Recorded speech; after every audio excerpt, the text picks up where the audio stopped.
Hello everyone, कैसे हैं आप सब लोग। और आज हम लोग स्टार्ट करने जा रहे हैं revision class on the topic buyback of shares and security. A very very important topic, और एग्जाम में काफ़ी काफ़ी क्वेश्चन इसके ऊपर पूछे जाते हैं, हर बार पूछे जाते हैं। और ये जो चैप्टर है ये मैं आपको बता दूं, एग्जीक्यूटिव के स्टूडेंट के लिए भी रेलिवेंट है, और दैट इज़ CS प्रोफेशनल के स्टूडेंट्स के लिए भी रेलिवेंट है, चाहे वो ओल्ड सिलेबस के हों चाहे वो न्यू सिलेबस के हों। एग्जीक्यूटिव में सिक्योरिटी लॉ के अंदर रेलिवेंट है, कंपनी लॉ के लिए रेलिवेंट है, प्रोफेशनल के अंदर कॉर्पोरेट रिस्ट्रक्चरिंग के पेपर के लिए रेलिवेंट है। तो ये जो चैप्टर है वेरी वेरी इंपॉर्टेंट, और इसकी हम पूरी पूरी रिवीजन करने वाले हैं। आप ध्यान से देखिएगा, एक एक चीज़ को लिखिएगा। हमारी रिवीजन क्लासेस में सबसे खास बात यही होती है कि हम आपको सारी चीज़ें लिखवाते हैं सो दैट आपके फिर से एक अच्छे से क्रिस्प नोट्स आप लोग बना सकें। हम सिर्फ और सिर्फ आपको रिवाइज नहीं कराते, आपको प्रॉपर नोट्स भी बनाते हैं अपनी रिवीजन क्लासेस के अंदर, सो दैट साथ साथ पढ़ते पढ़ते जब आप लिखेंगे तो अच्छे से आप उसको याद कर पाएंगे, आप उसको रिटेन कर पाएंगे। तो that is the key for the revision classes. तो वही वही फॉर्मूला हम लोग फॉलो कर रहे हैं अपनी रिवीजन क्लासेस के अंदर। तो आप सब लोगों से रिक्वेस्ट है कि प्लीज़ आप लोग जैसे जैसे मैं लिखूंगा वैसे वैसे आप लोग प्रॉपर नोट्स भी बनाइए रिवीजन के साथ साथ। तो आपको आप देखिएगा जो आपको फ़ायदा होना है वो 200% होगा, ना कि 100%। तो follow the technique, follow the strategy जो हम लोग अपनी रिवीजन क्लास में फॉलो कर रहे हैं, राइट। चलिए सर स्टार्ट करते हैं। That is revision class buyback of shares and security. और मैं आपको बता दूं, नॉर्मली इस एक टॉपिक को कराने में तकरीबन 8 से 9 क्लासेस लग जाती हैं। Huge chapter, one of the technical chapter, और मैं बोलूँगा आसान बिल्कुल भी नहीं है। लेकिन अब क्योंकि हम रिवीजन कर रहे हैं तो यहाँ पर हम आपको कोशिश करेंगे 8 क्लासेस यानी तकरीबन 16 घंटे का जो ये टॉपिक है ये हम आपको तकरीबन 2 घंटे में प्रॉपर रिवाइज करवा दें। तो यही हम लोगों का टारगेट रहेगा। चलिए स्टार्ट करते हैं without wasting any time. That is buyback of shares and security. तो सबसे पहले बात समझते हैं कि बायबैक का मतलब क्या होता है। तो ध्यान से सुनिएगा, जब एक कंपनी अपने शेयर होल्डर से शेयर परचेज करती है उसी को बायबैक बोला जाता है। और मैं एक एग्जांपल देता हूँ। This is the company X limited, और इसके 100 शेयर हैं। इसके कितने शेयर हैं बोलो? इसके 100 शेयर्स हैं।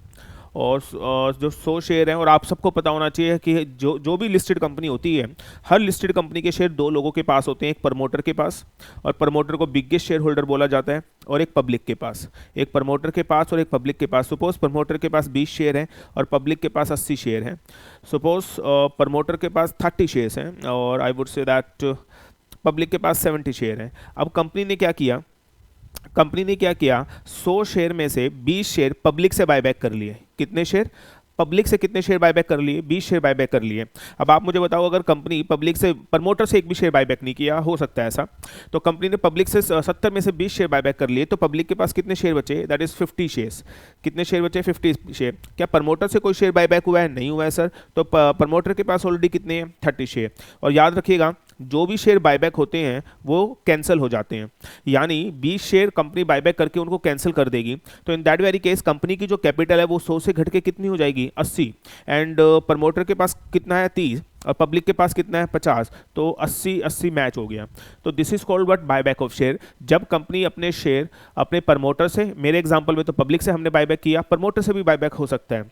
जब कोई कंपनी प्रमोटर से या पब्लिक से अपने शेयर बायबैक, अपने शेयर परचेज करके उनको कैंसिल कर देती है, इसको बायबैक बोला जाता है। हमेशा याद रखिएगा, बायबैक के लिए 2 बेहतरीन लाइनें बता रहा हूं जो हम अपनी क्लास में भी बताते हैं। 2 इंपॉर्टेंट लाइन हमेशा याद रखिएगा। बायबैक के ऊपर 2 असूल हैं सर। पहला पॉइंट याद रखिएगा, बायबैक कंपनी करती है, प्रमोटर नहीं। लोगों को गलतफहमी होती है कि बायबैक कंपनी करती, प्रमोटर करता है। याद रखिएगा, नो सर, बायबैक हमेशा कंपनी करेगी, प्रमोटर नहीं करता। और बायबैक करने के बाद शेयर कैंसिल होते हैं, ट्रांसफर नहीं होते। तो this is the concept of buyback. और याद रखिएगा, बायबैक प्रमोटर नहीं करता, कंपनी करती है। बायबैक करने का शेयर कैंसिल होते हैं, ट्रांसफर नहीं होते हैं। Is that okay with you? और इसी के ऊपर एक चीज़ और मैं आपको बता दूं, बायबैक करने के बाद शेयर कैंसिल किए जाते हैं, ना कि ट्रांसफर। इसलिए बायबैक के ऊपर स्टैम्प ड्यूटी भी नहीं देनी पड़ती। क्यों? क्योंकि stamp duty is payable on transfer, not on the cancellation. और आप मुझे बताओ, बायबैक करने के बाद शेयर ट्रांसफर होते हैं, कैंसिल होते हैं। इसलिए बायबैक के ऊपर आपको स्टैम्प ड्यूटी भी देने की जरूरत नहीं है। Is that okay with you? तो that is called buyback of shares. Is that okay? और आप ध्यान से अगर ध्यान से देखें तो चैप्टर का नाम पढ़ें एक बार। चैप्टर का नाम क्या लिखा है? Buyback of shares and what? ध्यान से देखिएगा, चैप्टर का नाम क्या लिखा हुआ है? Buyback of shares and security. 2 शब्द लिखे हुए हैं, लिसन केयरफुली। 2 शब्द लिखे हैं, buyback of shares and what? The securities over there. और मैं आपको बता दूं, share include both, that is equity भी और प्रेफरेंस भी।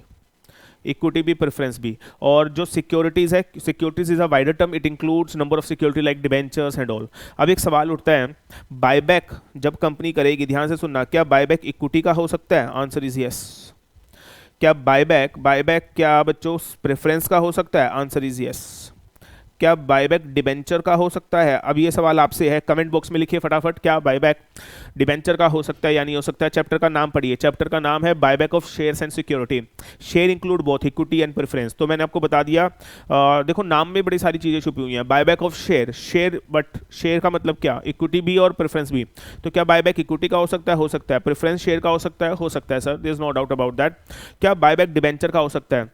याद रखिएगा यहाँ पे शब्द सिक्योरिटी लिखा हुआ है। अब मेरा एक सवाल है यहाँ पे, क्या बायबैक डिबेंचर का हो सकता है? जल्दी से कमेंट बॉक्स में लिखिए, क्या बायबैक डिबेंचर का हो सकता है? हाँ जी, टेल मी यस और नो। क्या बायबैक डिबेंचर का हो सकता है? यस और नो? Answer is no.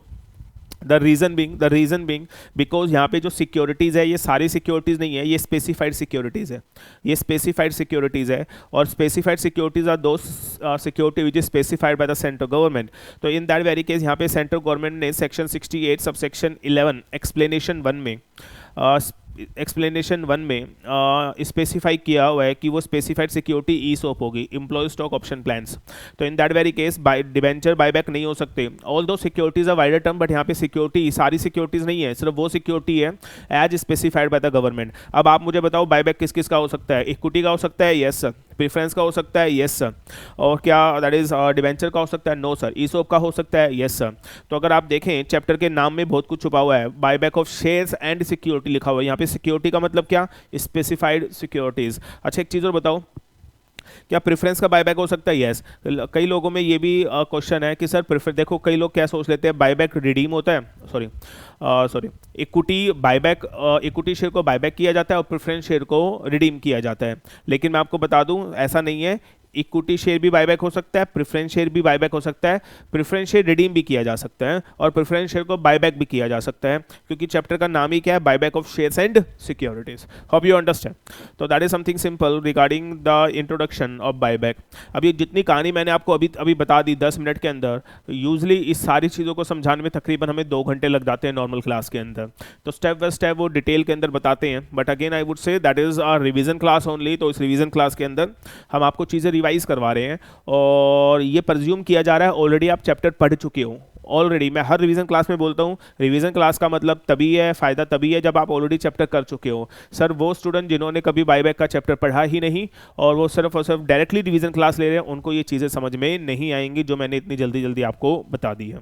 तो that is the purpose of the revision class, कि बहुत सारे कंटेंट को बहुत छोटे से टाइम में कंसोलिडेट कर देना ही कहलाया जाता है रिवीजन। तो उसी पर्पस के लिए हम लोग रिवीजन क्लास आपको करवा रहे हैं। एनीवे सर आगे बढ़ते हैं। तो buyback of shares and security that is something very very important. और अब एक बार बात क्लियर हो गई, बायबैक का मतलब क्या? कंपनी जब अपने शेयर परचेज करके उसे कैंसिल कर दे। बताइए क्या बायबैक के ऊपर स्टैम्प ड्यूटी देनी पड़ती है? No sir. क्यों? बिकॉज बायबैक ट्रांसफर नहीं है, बायबैक कैंसिल है। बायबैक प्रमोटर करता है? नो। बायबैक कंपनी करती है? यस। बायबैक करने का शेयर ट्रांसफर होता है? नो। कैंसिल होता है? यस। क्या स्टैम्प ड्यूटी देनी पड़ेगी? नो। अच्छा बायबैक इक्विटी का हो सकता है? यस। प्रेफरेंस का हो सकता है? यस। डिवेंचर का हो सकता है? नो। तो फिर सिक्योरिटी का मतलब क्या हुआ? Specified security. और कौन स्पेसिफाइड करता है? सीजी। सीजी जिसको स्पेसिफाइड कर देगा कि इसका बायबैक हो सकता है, बस उसी का बायबैक हो पाएगा और किसी का बायबैक नहीं हो पाएगा। और एक चीज और बता दूं, बायबैक का एक नाम और है फाइनेंशियल रीस्ट्रक्चरिंग। अगर एग्जाम में क्वेश्चन आ जाए right a short note on financial restructuring, तो आपको बायबैक के ऊपर आपको बताना है। तो बायबैक का एक ऑल्टरनेटिव नेम और होता है, that is financial restructuring. Everybody should know all these things. Anyway sir आगे बढ़ते हैं। अगर आप बायबैक कर रहे हैं, अगर आप बायबैक कर रहे हैं तो लिखिएगा, 2 तरीके की कंपनी बायबैक कर सकती है। One is unlisted company and second one is listed company. 2 तरीके की कंपनी हमने देखा है बायबैक कर सकती है, लिस्टेड भी और अनलिस्टेड भी। अगर अनलिस्टेड कंपनी बायबैक करेगी तो कंपनीज एक्ट के सेक्शन 68, 69 और 70 ये 3 सेक्शन लगेंगे। और लिस्टेड कंपनी अगर बायबैक करेगी तो सेक्शन 68, 69 और 70। तो दैट इज ये सेक्शन कंपनीज एक्ट 2013 के हैं। तो दोनों के लिए 3 सेक्शन कॉमन है और 3 सेक्शन लगेंगे। लेकिन अगर अनलिस्टेड कंपनी बायबैक करेगी तो बच्चों rule 17 of share capital and debenture rules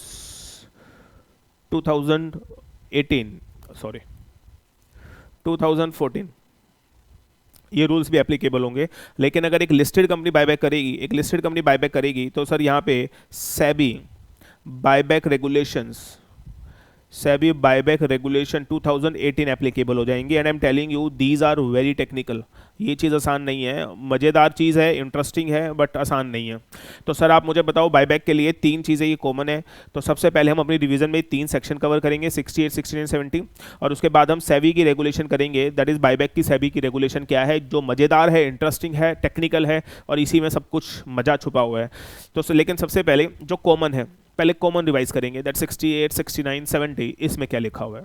आगे बढ़ते हैं without wasting time. Companies act 2018 पे चल रहे हैं, सेक्शन 68 लिखिएगा। इस सेक्शन 68 में 11 सबसेक्शन है। कितने सबसेक्शन याद करो, मैं हमेशा बोलता हूं याद रखिएगा, if you are going to become company secretary, section याद होने चाहिए, सबसेक्शन याद होने चाहिए, प्रोविजो याद होने चाहिए। कई बच्चे बोलते हैं सेक्शन याद नहीं होते। सर आप मेहनत करो, होंगे क्यों नहीं, बोलना स्टार्ट करें। बच्चा क्या करता है, हमने देखा है कि क्लास के अंदर ही प्रोविजन पढ़ लेता है और सेक्शन छोड़ देता है। सर जब आप पढ़ोगे नहीं तो मुश्किल हो जाएगी याद करना, जब पढ़ना स्टार्ट करोगे तो डेफिनेटली आप लोग याद कर पाएंगे। तो सर बोला करो, सेक्शन के साथ बोला करो, मजा ही अलग आता है, पर्सनैलिटी निखर के आती है जब जब आप लोग सेक्शन के साथ चीजें बोलेंगे। तो 68, हाउ मेनी सबसेक्शन, 11 सबसेक्शन। याद होना चाहिए यार, यू आर कंपनी सेक्रेटरी। हाँ जी, कितने सबसेक्शन है 68 के अंदर, 11 सबसेक्शन है। तो एक एक करके सारे सबसेक्शन के ऊपर बात करेंगे। लिखिएगा 68 subsection 1, sources of buyback, sources of buyback. हाँ जी, मेरा पहला सवाल, जब कंपनी बायबैक करेगी तो पैसा आएगा या जाएगा? पैसा जाएगा। क्यों पैसा जाएगा? क्योंकि कंपनी बायबैक किससे कर रही है, अपने शेयर होल्डर से। तो उनको फ्री में खरीदेगी या पैसे देगी? पैसा देगी। तो कंपनी जब बायबैक करेगी तो उनको पैसा देगी। तो पैसा कहाँ से आएगा? तो लॉ मेकर कहता है 68 सबसेक्शन 1, लॉ मेकर कहता है जब कंपनी बायबैक करेगी तो 3 सोर्सेज से पैसा यूज कर सकती है। अब वो 3 सोर्सेज क्या क्या है, लिखिएगा फ्री रिजर्व्स, दूसरा लिखिएगा दैट इज सिक्योरिटी प्रीमियम। तो कंपनी फ्री रिजर्व से पैसा उठा सकती है, सिक्योरिटी प्रीमियम से पैसा उठा सकती है, proceeds of issue, proceeds of earlier issue, proceeds of earlier issue. तो ये 3 तरीके हैं, कंपनी इन 3 तरीकों से, और दैट इज 3 तरीकों से पैसा उठा सकती है। और यहाँ से ये 3 चीज़ों को यूज़ करके कंपनी बायबैक कर सकती है। तो what are the various sources of buyback? या 3 sources of buyback, one is a free reserve, the second one is security premium, the third one is proceeds of earlier issue. Are getting that? The proceeds of earlier issue, company के पास कुछ पैसा पड़ा हुआ है, company ने share issue किए थे। Free reserve you know that, security premium you know that, and that is proceeds of earlier issue, company ने शेयर इशू किए थे और उसका प्रोसीड पड़ा हुआ है। क्या उस प्रोसीड को यूज़ करके कंपनी बायबैक कर सकती है? Answer is yes. लेकिन याद रखिएगा वो जो प्रोसीड्स है that shall not be of, वो दैट प्रोसीड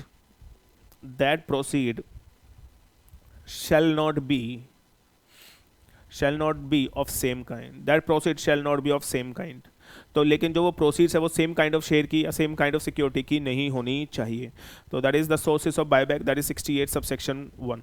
लिखिएगा 68 subsection 2, and that is 68 subsection 2 is there are some 8 pre conditions for the buyback. How many pre conditions? 8 pre conditions for the buyback. तो buyback के लिए कुछ pre conditions हैं, वो pre condition देख लेते हैं कौन कौन सी है। जब तक आप ये प्री कंडीशन फुलफिल नहीं करेंगे तब तक आप बायबैक नहीं कर सकते। लिखिएगा pre condition 1, pre condition number 1 I would say that is a, article में पावर होनी चाहिए। अगर आपके आर्टिकल में पावर नहीं है तो आप बायबैक नहीं कर सकते। कंडीशन नंबर बी, एक एक करके बात करेंगे। कंडीशन नंबर बी लिखिएगा, अगर कंपनी अप टू 10% ऑफ, ध्यान से तो सुनना इसको, अगर company up to 10% of paid up equity capital, क्या बोला? पेड अप इक्विटी कैपिटल, ये लिख लो एक बार फिर बात करेंगे, ये साथ साथ लिखना है। Paid up equity capital plus free reserve, इतना बायबैक करना चाहती है तो कंपनी इतना बायबैक कर सकती है by passing BR, by passing what? तो कंपनी को इतना, ये सब समझाऊंगा अभी, आप लिख लो पहले से। तो कंपनी बायबैक कर सकती है, दैट इज अगर company up to 10% of the paid up equity capital इतना बायबैक करना चाहती है। और अगर कंपनी, ध्यान से सुना, और अगर कंपनी 10% से ज़्यादा बायबैक करना चाहती है, मैंने दोबारा सुन लो मैंने क्या बोला, अगर कंपनी 10% से ज़्यादा बायबैक करना चाहती है, कितना? 10% से ज़्यादा बायबैक करना चाहती है, और कितना करना चाहती है? Up to 25% of paid up share capital plus free reserve, इतना बायबैक करना चाहती है तो कंपनी को जनरल मीटिंग बुलाकर स्पेशल रेजुलेशन पास करना पड़ेगा। ये दोनों पॉइंट एक्सप्लेन करने वाला हूं, ध्यान से सुनिएगा प्लीज। हाँ जी, और याद रखिएगा एक चीज़ तो मैं लिखवा रहा हूँ, ये दोनों पॉइंट एक्सपेंडिचर है, मैक्सिमम एक्सपेंडिचर के लिए है। ये दोनों पॉइंट मैक्सिमम एक्सपेंडिचर के लिए है। अब आप बोलोगे sir maximum expenditure means what? अब ध्यान से सुनना, अगर कंपनी बायबैक करना चाहती है तो 68 सबसेक्शन 2 क्या बोलता है? 3 pre condition you have to satisfied. अब वो 3 प्री कंडीशन में पहली प्री कंडीशन क्या? आर्टिकल में पावर होनी चाहिए। फिर दूसरी प्री कंडीशन क्या है? अगर आप कितना एक्सपेंडिचर करना चाहते हो, this condition is for the expenditure. B और सी की जो कंडीशन है ये एक्सपेंडिचर के लिए है कि कंपनी बायबैक के लिए इससे ज़्यादा एक्सपेंडिचर नहीं कर सकती।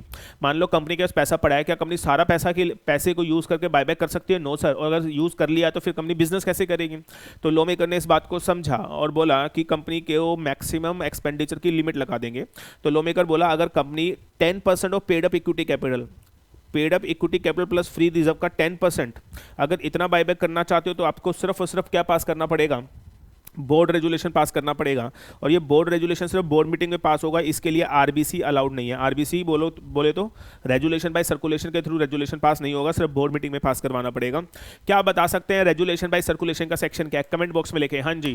What is the section for the resolution by circulation? Anybody in the class? हाँ जी, कोई भी मुझे लिख के बता दे व्हाट इज, बिना चीटिंग के। हाँ जी, रेजुलेशन बाय सर्कुलेशन, इसके लिए सेक्शन क्या है? RBC section 175 the companies act 2013। Anyway, और अगर कंपनी 10% से ज़्यादा बायबैक, 10% से ज़्यादा खर्चा करना चाहती है और up to 25% of paid up share capital plus free reserve, तो जनरल मीटिंग में एसआर पास करना पड़ेगा। एक चीज़ और है, ध्यान से देखिएगा, यहाँ पे paid up equity share capital लिखा है, यानी यहाँ पे सिर्फ इक्विटी प्लस फ्री रिजर्व लेंगे, बट यहाँ पे इक्विटी नहीं लिखा, पेड अप शेयर कैपिटल लिखा है। तो इसका मतलब यहाँ पे इक्विटी भी लेंगे, प्रेफरेंस शेयर भी लेंगे और फ्री रिजर्व्स भी लेंगे। तो सर इन तीनों को प्लस करके अगर 25% निकाल लीजिए तो उस 25% का खर्चा अगर आप करना चाहते हो तो आपको क्या पास करना पड़ेगा? आपको एसआर पास करना पड़ेगा। तो that is something condition A, condition B, condition C. रुक जाओ, मैं एक एग्जाम्पल देता हूँ आपको फॉर बेटर अंडरस्टैंडिंग। एक कंपनी एक्स लिमिटेड है, लिखो, कंपनी की इक्विटी शेयर है 100 करोड़ रुपए की, कंपनी का प्रेफरेंस शेयर है 100 करोड़ रुपए का, और कंपनी का that is I would say that is free reserve nil है। क्या है? नील है। अब आप मुझे बता दो, कंपनी की ये बैलेंस शीट है, 100 करोड़ की इक्विटी है, 100 करोड़ का प्रेफरेंस शेयर है। क्या आप में से मुझे कोई बता सकता है कि यहाँ पर कंपनी ये 10 वाला और 25 वाला कैसा यूज़ करेगी? तो मैंने क्या लिखवाया था, अगर company 10% of what paid up equity capital plus free reserve इतना बायबैक करती है, इतना रुपये का खर्चा करती है, तो बीआर पास करना पड़ेगा। और 25% of what equity plus preference plus free reserve इतना बायबैक करती है तो एसआर पास करना पड़ेगा। अब मैं पूछता हूँ आप लोगों से, 10% किसका लूँ? 10% किसका लूँ? पेड अप इक्विटी कितनी है? 100 करोड़। प्रेफरेंस तो हमें लेना ही नहीं है और फ्री रिजर्व है नहीं, तो फ्री रिजर्व नील है। तो आप मुझे बताओ यहाँ पे अगर 100 करोड़ का 10%, यानी अगर कंपनी 10 करोड़ रुपए तक का खर्चा करना चाहती है बायबैक के लिए, तो आपको सिर्फ क्या पास करना पड़ेगा? बीआर। लेकिन अगर कंपनी 25% किसका लूँ आप मुझे बताओ? 100 करोड़ प्लस 100 करोड़ दोनों का, तो 200 करोड़ का 25% कितना आ गया? 50 करोड़। अगर कंपनी 50 करोड़ रुपए तक का बायबैक करना चाहती है तो कंपनी को क्या पास करना पड़ेगा? ऐसा, दैट इज स्पेशल रिजोल्यूशन। तो that is the meaning, that is, इसके ऊपर प्रैक्टिकल क्वेश्चन भी आ सकते हैं पेपर में। तो दैट इज द मीनिंग कि अगर आप इतना खर्चा, याद रखें, रिमेंबर दैट बी और C is for the expenditure. B बोलता है अगर आप इतना खर्चा करना चाहते हो तो बीआर पास करना पड़ेगा। सी कहता है अगर आप इतना खर्चा करना चाहते हो बायबैक के लिए कंपनी, तो आपको क्या पास करना पड़ेगा? SR. Is that okay with you? How many pre condition? 8। कितनी पढ़ ली? 3। लिखिएगा कंडीशन नंबर डी, लिखिए। अगर आप एक फाइनेंशियल ईयर में इक्विटी शेयर को कितना मैक्सिमम कितना इक्विटी शेयर बायबैक कर सकते हो? मैक्सिमम कितना इक्विटी शेयर बायबैक कर सकते हो एक फाइनेंशियल ईयर में? मैक्सिमम कितना इक्विटी शेयर बायबैक कर सकते हो? तो लॉ मेकर बोलता है that is 25% of paid up equity capital. Paid up equity capital लिख लीजिएगा। अब आप बोलेंगे सर ये क्या है? सर समझिए मेरी बात, सी में डी में फर्क क्या है? अगेन मैंने आपको इतनी बार बोला, सी, बी और C point is for the expenditure and D point is something different. D point is talking about कि अगर आप एक फाइनेंशियल ईयर में इक्विटी शेयर बायबैक करना चाहते हैं तो एक फाइनेंशियल ईयर में इक्विटी शेयर आप मैक्सिमम कितना बायबैक कर सकते हैं? 25% of paid up equity capital. क्या आप समझ में आ रहा है सी और डी में क्या फर्क है? सी और डी में बहुत फर्क है sir. C point is talking about expenditure and D point is talking about how many number of equity share you can buy back in one financial year. दोनों जगह 25% लिखा हुआ हुआ है इसलिए कंफ्यूजन है, लेकिन सर कंफ्यूजन अलग है, यहां पर मैं आपको बता दूं प्रोविजन अलग है। C point is talking about expenditure and D point is talking about how many number of equity share you can buy back in one financial year. तो that is the point number D. Point number E, point number E पे चलते हैं sir. Point number ई क्या कह रहे हैं, that is after buyback जो debt equity ratio है वो मैक्सिमम होना चाहिए 2:1। मतलब बायबैक के बाद डेट इक्विटी रेशियो 2:1 से एक्सीड नहीं होना चाहिए। तो that is point number E. Point number F लिखिएगा, जो भी बायबैक आप करना चाहते हो, all share shall be fully paid up. All share shall be what the fully paid up. All share shall be fully paid up मतलब जितने भी शेयर हैं वो क्या होने चाहिए, वो फुल्ली पेड अप होने चाहिए। All share shall be fully paid up. Is that okay? कितनी कंडीशन हो गई? 1 2 3 4 5 6। आगे लिखिएगा पॉइंट नंबर जी। और अगर कंपनी लिस्टेड कंपनी है, अगर कंपनी क्या है, लिस्टेड कंपनी है, तो उसे सेबी की रेगुलेशन भी फुलफिल करनी पड़ेगी। क्या ये बात हम ऑलरेडी बात कर ही चुके हैं? तो that is condition number G. And last condition H, और लास्ट कंडीशन एच लिखिएगा ये बायबैक, देखिए ये फर्स्ट बायबैक है और ये फर्स्ट बायबैक यहां पे कंप्लीट हो गया। तो लॉमेकर कहते हैं जिस दिन फर्स्ट बायबैक कंप्लीट हुआ तो वहां से सेकंड बायबैक जब भी आप करोगे तो इसके बीच में मिनिमम 1 साल का गैप होना चाहिए। 1 साल का मतलब ये नहीं कि यार हर मंडे बायबैक स्टार्ट कर दोगे। मतलब कई कंपनी कहती है चलो हर मंडे बायबैक करते हैं, ऐसा नहीं है सर। आप 2 बायबैक के बीच में आपको कम से कम 1 साल का गैप मेंटेन करना पड़ेगा। तो that is all about 68 subsection 2 and that is something the 8 pre condition that company shall satisfy. 68 subsection 1 क्या था, जल्दी बोलो? Sources of buyback. 68 सबसेक्शन 2 क्या है? There 8 pre condition for the buyback. Hope you understand everything. चलिए sir 68 subsection 3। अब 68 subsection 3 क्या कहता है, लिखिएगा। कंपनी जब बायबैक करेगी तो अभी मैंने आपको बताया कि कंपनी जनरल मीटिंग बुला सकती है एसआर पास करने के लिए। मेरा सवाल आपसे ये है, कंपनी एसआर कब पास करती है? जब company 25% of paid up equity plus preference share plus free reserve का बायबैक करती है। इतना खर्चा करती है तो कंपनी को एसआर पास करना पड़ता है। तो मुझे बताओ, जब कंपनी बायबैक करने के लिए एसआर पास करना चाहती है तो क्या सारे शेयर होल्डर को नोटिस भेजेगी कि नहीं भेजेगी? Answer is yes. और उस नोटिस के साथ साथ आपको शेयर होल्डर को एक एक्सप्लेनेटरी स्टेटमेंट भी भेजनी पड़ेगी। क्या भेजनी पड़ेगी? Explanatory statement. और उस एक्सप्लेनेटरी स्टेटमेंट में लिखा होगा कि कितने शेयर बायबैक कर रहे हैं, कितने टाइम में हम बायबैक कंप्लीट कर लेंगे, कितने पैसे पे बायबैक कर रहे हैं, सारी डिटेल एक्सप्लेनेटरी स्टेटमेंट में लिखकर आपको देनी पड़ेगी। 68 सबसेक्शन 4 बोलता है, लिखिएगा, completion of buyback. Completion of buyback क्या बोलता है बच्चों? Completion of buyback. Completion of buyback इसका क्या मतलब है? कंप्लीशन ऑफ बायबैक का क्या मतलब है? कंप्लीशन ऑफ बायबैक का मतलब है कि कंपनी ने, जैसे मान लीजिए यहाँ पे बायबैक स्टार्ट किया, तो क्या ये बायबैक स्टार्ट हो गया, अब इसे खत्म भी तो करोगे, क्या ये जिंदगी भर चलता रहेगा क्या? Answer is no. तो लॉ मेकर कहता है बायबैक जब स्टार्ट हो और ये कंप्लीट का टाइम है तो विद इन 1 ईयर, 1 साल के अंदर जो बायबैक आपने स्टार्ट किया वो फिनिश हो जाना चाहिए, वो खत्म हो जाना चाहिए। तो बायबैक जब आपने स्टार्ट किया तो वो 1 साल के अंदर अंदर कंप्लीट हो जाना चाहिए। Buyback shall be completed within 1 year from the date of passing the, और मैं आपको बता दूं स्टार्ट का मतलब हम यहाँ पे क्या कह रहे हैं, from the date of passing the special resolution. तो दैट इज समथिंग सिंपल, और द बोर्ड रेजुलेशन। तो जिस दिन आपने BRSR पास किया तो उसके 1 साल के अंदर अंदर आपको बायबैक कंप्लीट करना पड़ेगा। 68 subsection 5 that is methods of buyback. There methods of buyback लिख लीजिएगा, मेथड्स ऑफ बायबैक। और मैं आपको बता दूं 3 मेथड्स ऑफ बायबैक आर दियर, आगे चल के बताऊंगा और उसी को तो डिटेल में डिस्कस करना है। और जो ये मेथड्स ऑफ बायबैक है ना, इसी के ऊपर सेबी रेगुलेशन लगनी है। और मैं आपको बता दूं methods of buyback tender method है, स्टॉक एक्सचेंज मेथड है, बुक बिल्डिंग मेथड है। इन तीनों मेथड के ऊपर डिटेल में डिस्कशन करने वाले हैं हम लोग, लेकिन आगे तो अभी इसके बारे में भूल जाइए। 68 सबसेक्शन 6, अब ये क्या बोलता है, लिखिएगा। 68 subsection 6 is all about declaration of solvency.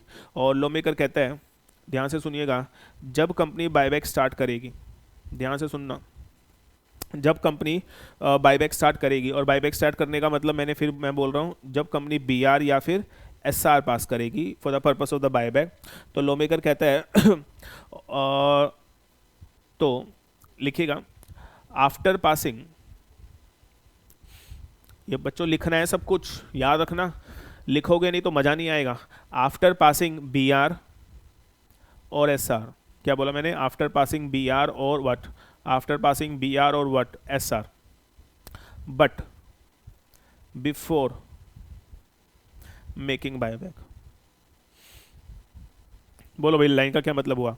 B R S R pass करने के बाद बट बायबैक स्टार्ट करने से पहले company shall file, company shall file to the ROC, company shall file to the ROC a declaration of solvency in form SH9 to the ROC।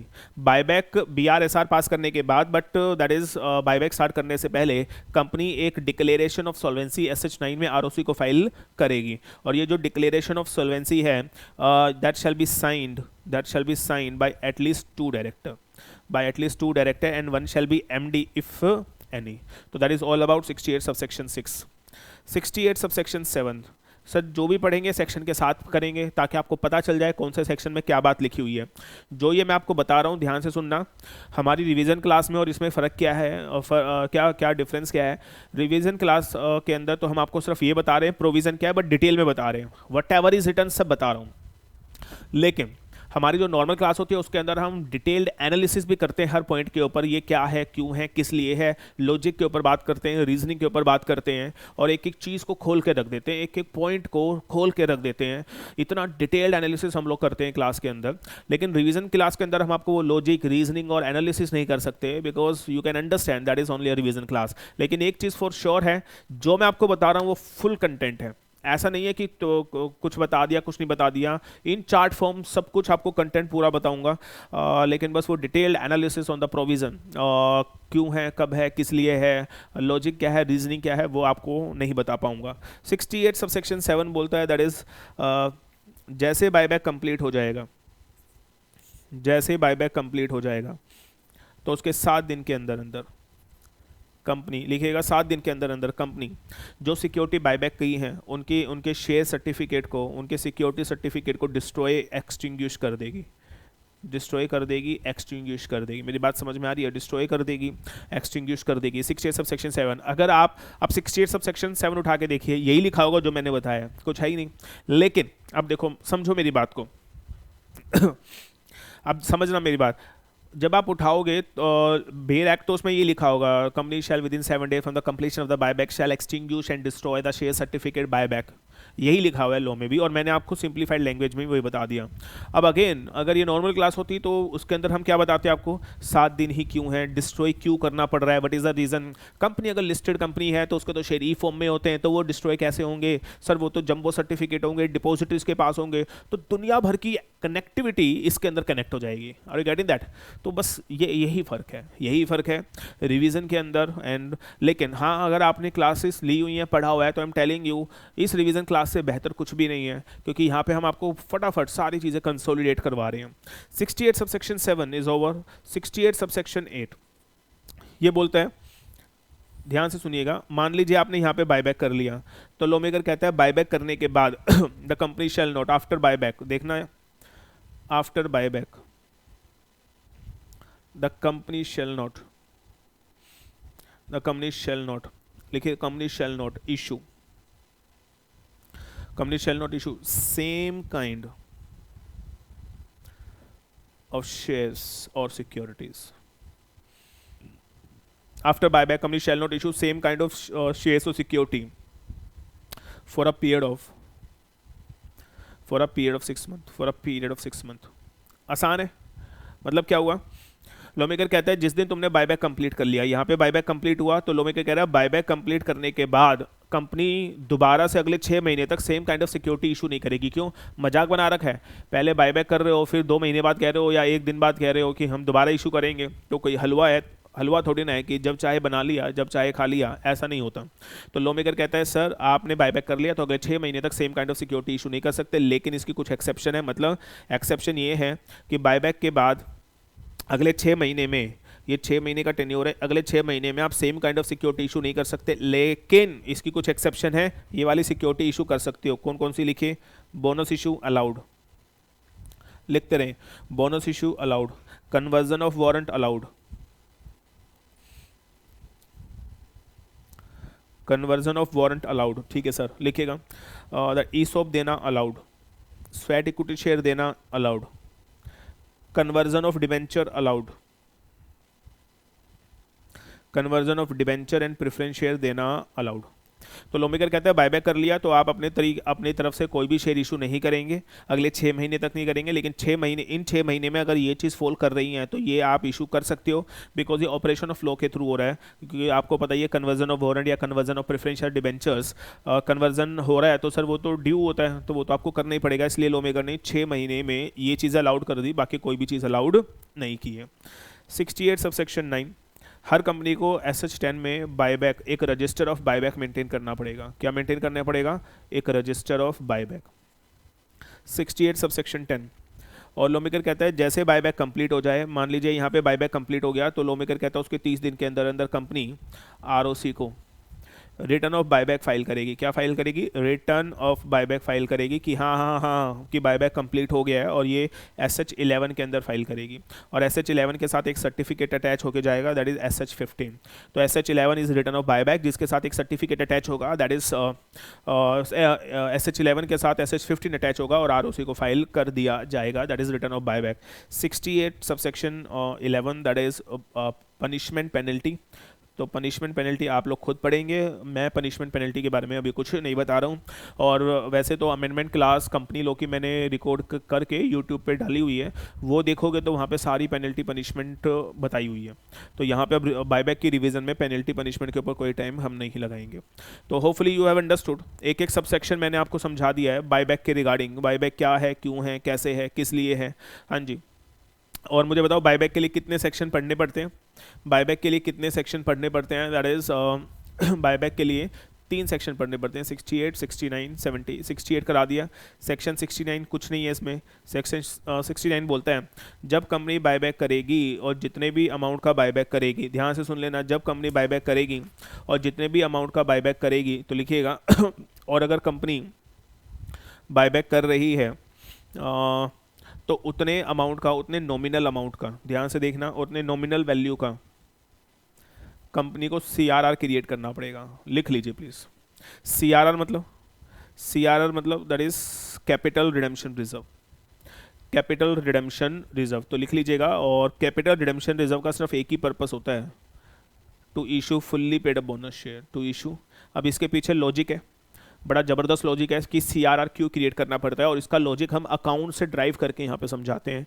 But जैसे मैंने बोला आपको, मैं लॉजिक नहीं बताऊंगा आपको रिवीजन क्लासेस में, but I am telling you that 69 is solid reason behind that कि why lawmaker has created the section 69, कि लॉ मेकर ने सेक्शन 69 को बनाया ही क्यों, और CRR क्रिएट करने का क्या लॉजिक है। लेकिन अभी आप बस इतना समझ लो कि जब भी कंपनी बायबैक करेगी, लिखेगा जब भी कंपनी बायबैक करेगी, और एक चीज़ मैं लिखवा देता हूँ चलो, जब भी कंपनी बायबैक करेगी from free reserves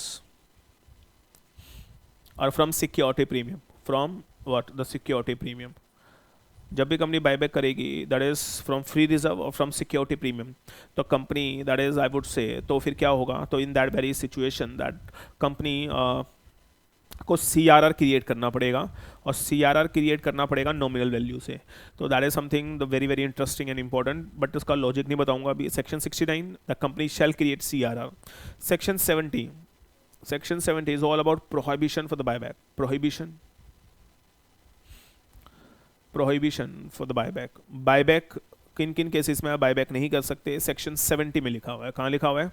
सेक्शन 70 में लिखा हुआ है the prohibition for the buyback, और लिखिएगा what are those prohibitions.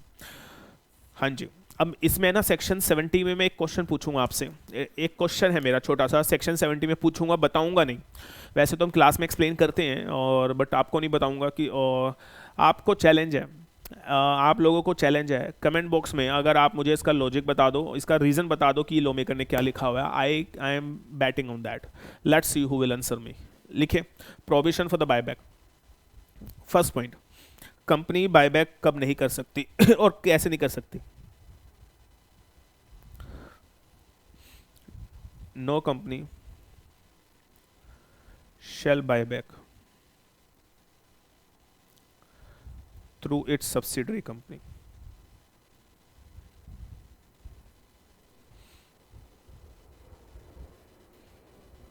Sorry, no company shall buy back through any subsidiary company including its own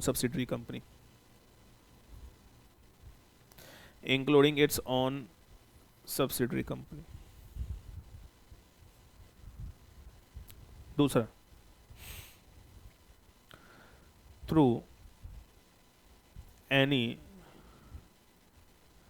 investment company. Question पूछूंगा, अभी समझाऊंगा, पहले लिखने का काम स्टार्ट कर ले। अगर कंपनी ने, ध्यान से सुन लो जरा, अगर कंपनी ने, लिख लो बच्चों फटाफट, अगर कंपनी ने डिफॉल्ट किया हुआ है, अब किस में डिफॉल्ट किया हुआ है ध्यान से सुनिएगा, डिपॉजिट को रीपे करने में और उसके ऊपर इंटरेस्ट पे करने में, डिवेंचर को रिडीम करने में,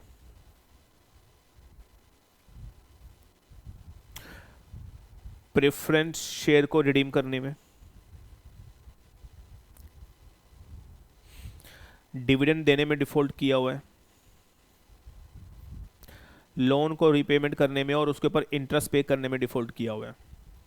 सब बताऊंगा, पहले लिखने का काम खत्म करें प्लीज़। पॉइंट 4, और अगर कंपनी ने सेक्शन 92 का डिफॉल्ट किया है, सेक्शन 123 का डिफॉल्ट किया है, 127 का डिफॉल्ट किया है, 129 का डिफॉल्ट किया है, अगर कंपनी ने इन सेक्शन का भी डिफॉल्ट अगर किया हुआ है, 92, 123, 127, 129, अगर कंपनी ने इन चीज़ों का डिफॉल्ट किया हुआ है, हाँ जी, तो 4 चीज़ें हैं सर, बीच में लगा दीजिए और। अब मेरे क्वेश्चन शुरू होने वाले हैं और आपको मेरे सवालों का जवाब देना है। ये 4 केस हैं, अगर कंपनी इन सेक्शन 70 बोलता है कोई भी कंपनी अगर इन 4 केस में से किसी भी एक केस में फंस गई तो वो कंपनी बायबैक नहीं कर सकती। अगर कंपनी इन 4 केस में से किसी भी एक केस में फंस गई तो वो कंपनी बायबैक नहीं कर सकती। हाँ जी, तो लॉमेकर कहता है कंपनी बायबैक नहीं कर सकती थ्रू एनी सब्सिडरी कंपनी। कोई बता सकता है ये एनी वर्ड यहाँ पे लॉमेकर ने क्यों बनाया है? मतलब इस एनी शब्द की, इस एनी वर्ड की इंटरप्रिटेशन क्या है? What is the interpretation of this word any? No company shall buy back through any subsidiary company. कोई भी कंपनी, मतलब कोई भी कंपनी हिंदुस्तान की किसी भी सब्सिडरी कंपनी से बायबैक नहीं कर सकती। और ये थोड़ा सा नॉनसेंस लगता है बोलने में। क्या आप लोग बता सकते हैं? Anybody in the class? वैसे तो हम लोग अपनी क्लास में डिस्कस करते ही हैं, it's a challenge to everyone. अगर कोई मुझे बता दे ये एनी वर्ड यहाँ पे क्यों लिखा हुआ है?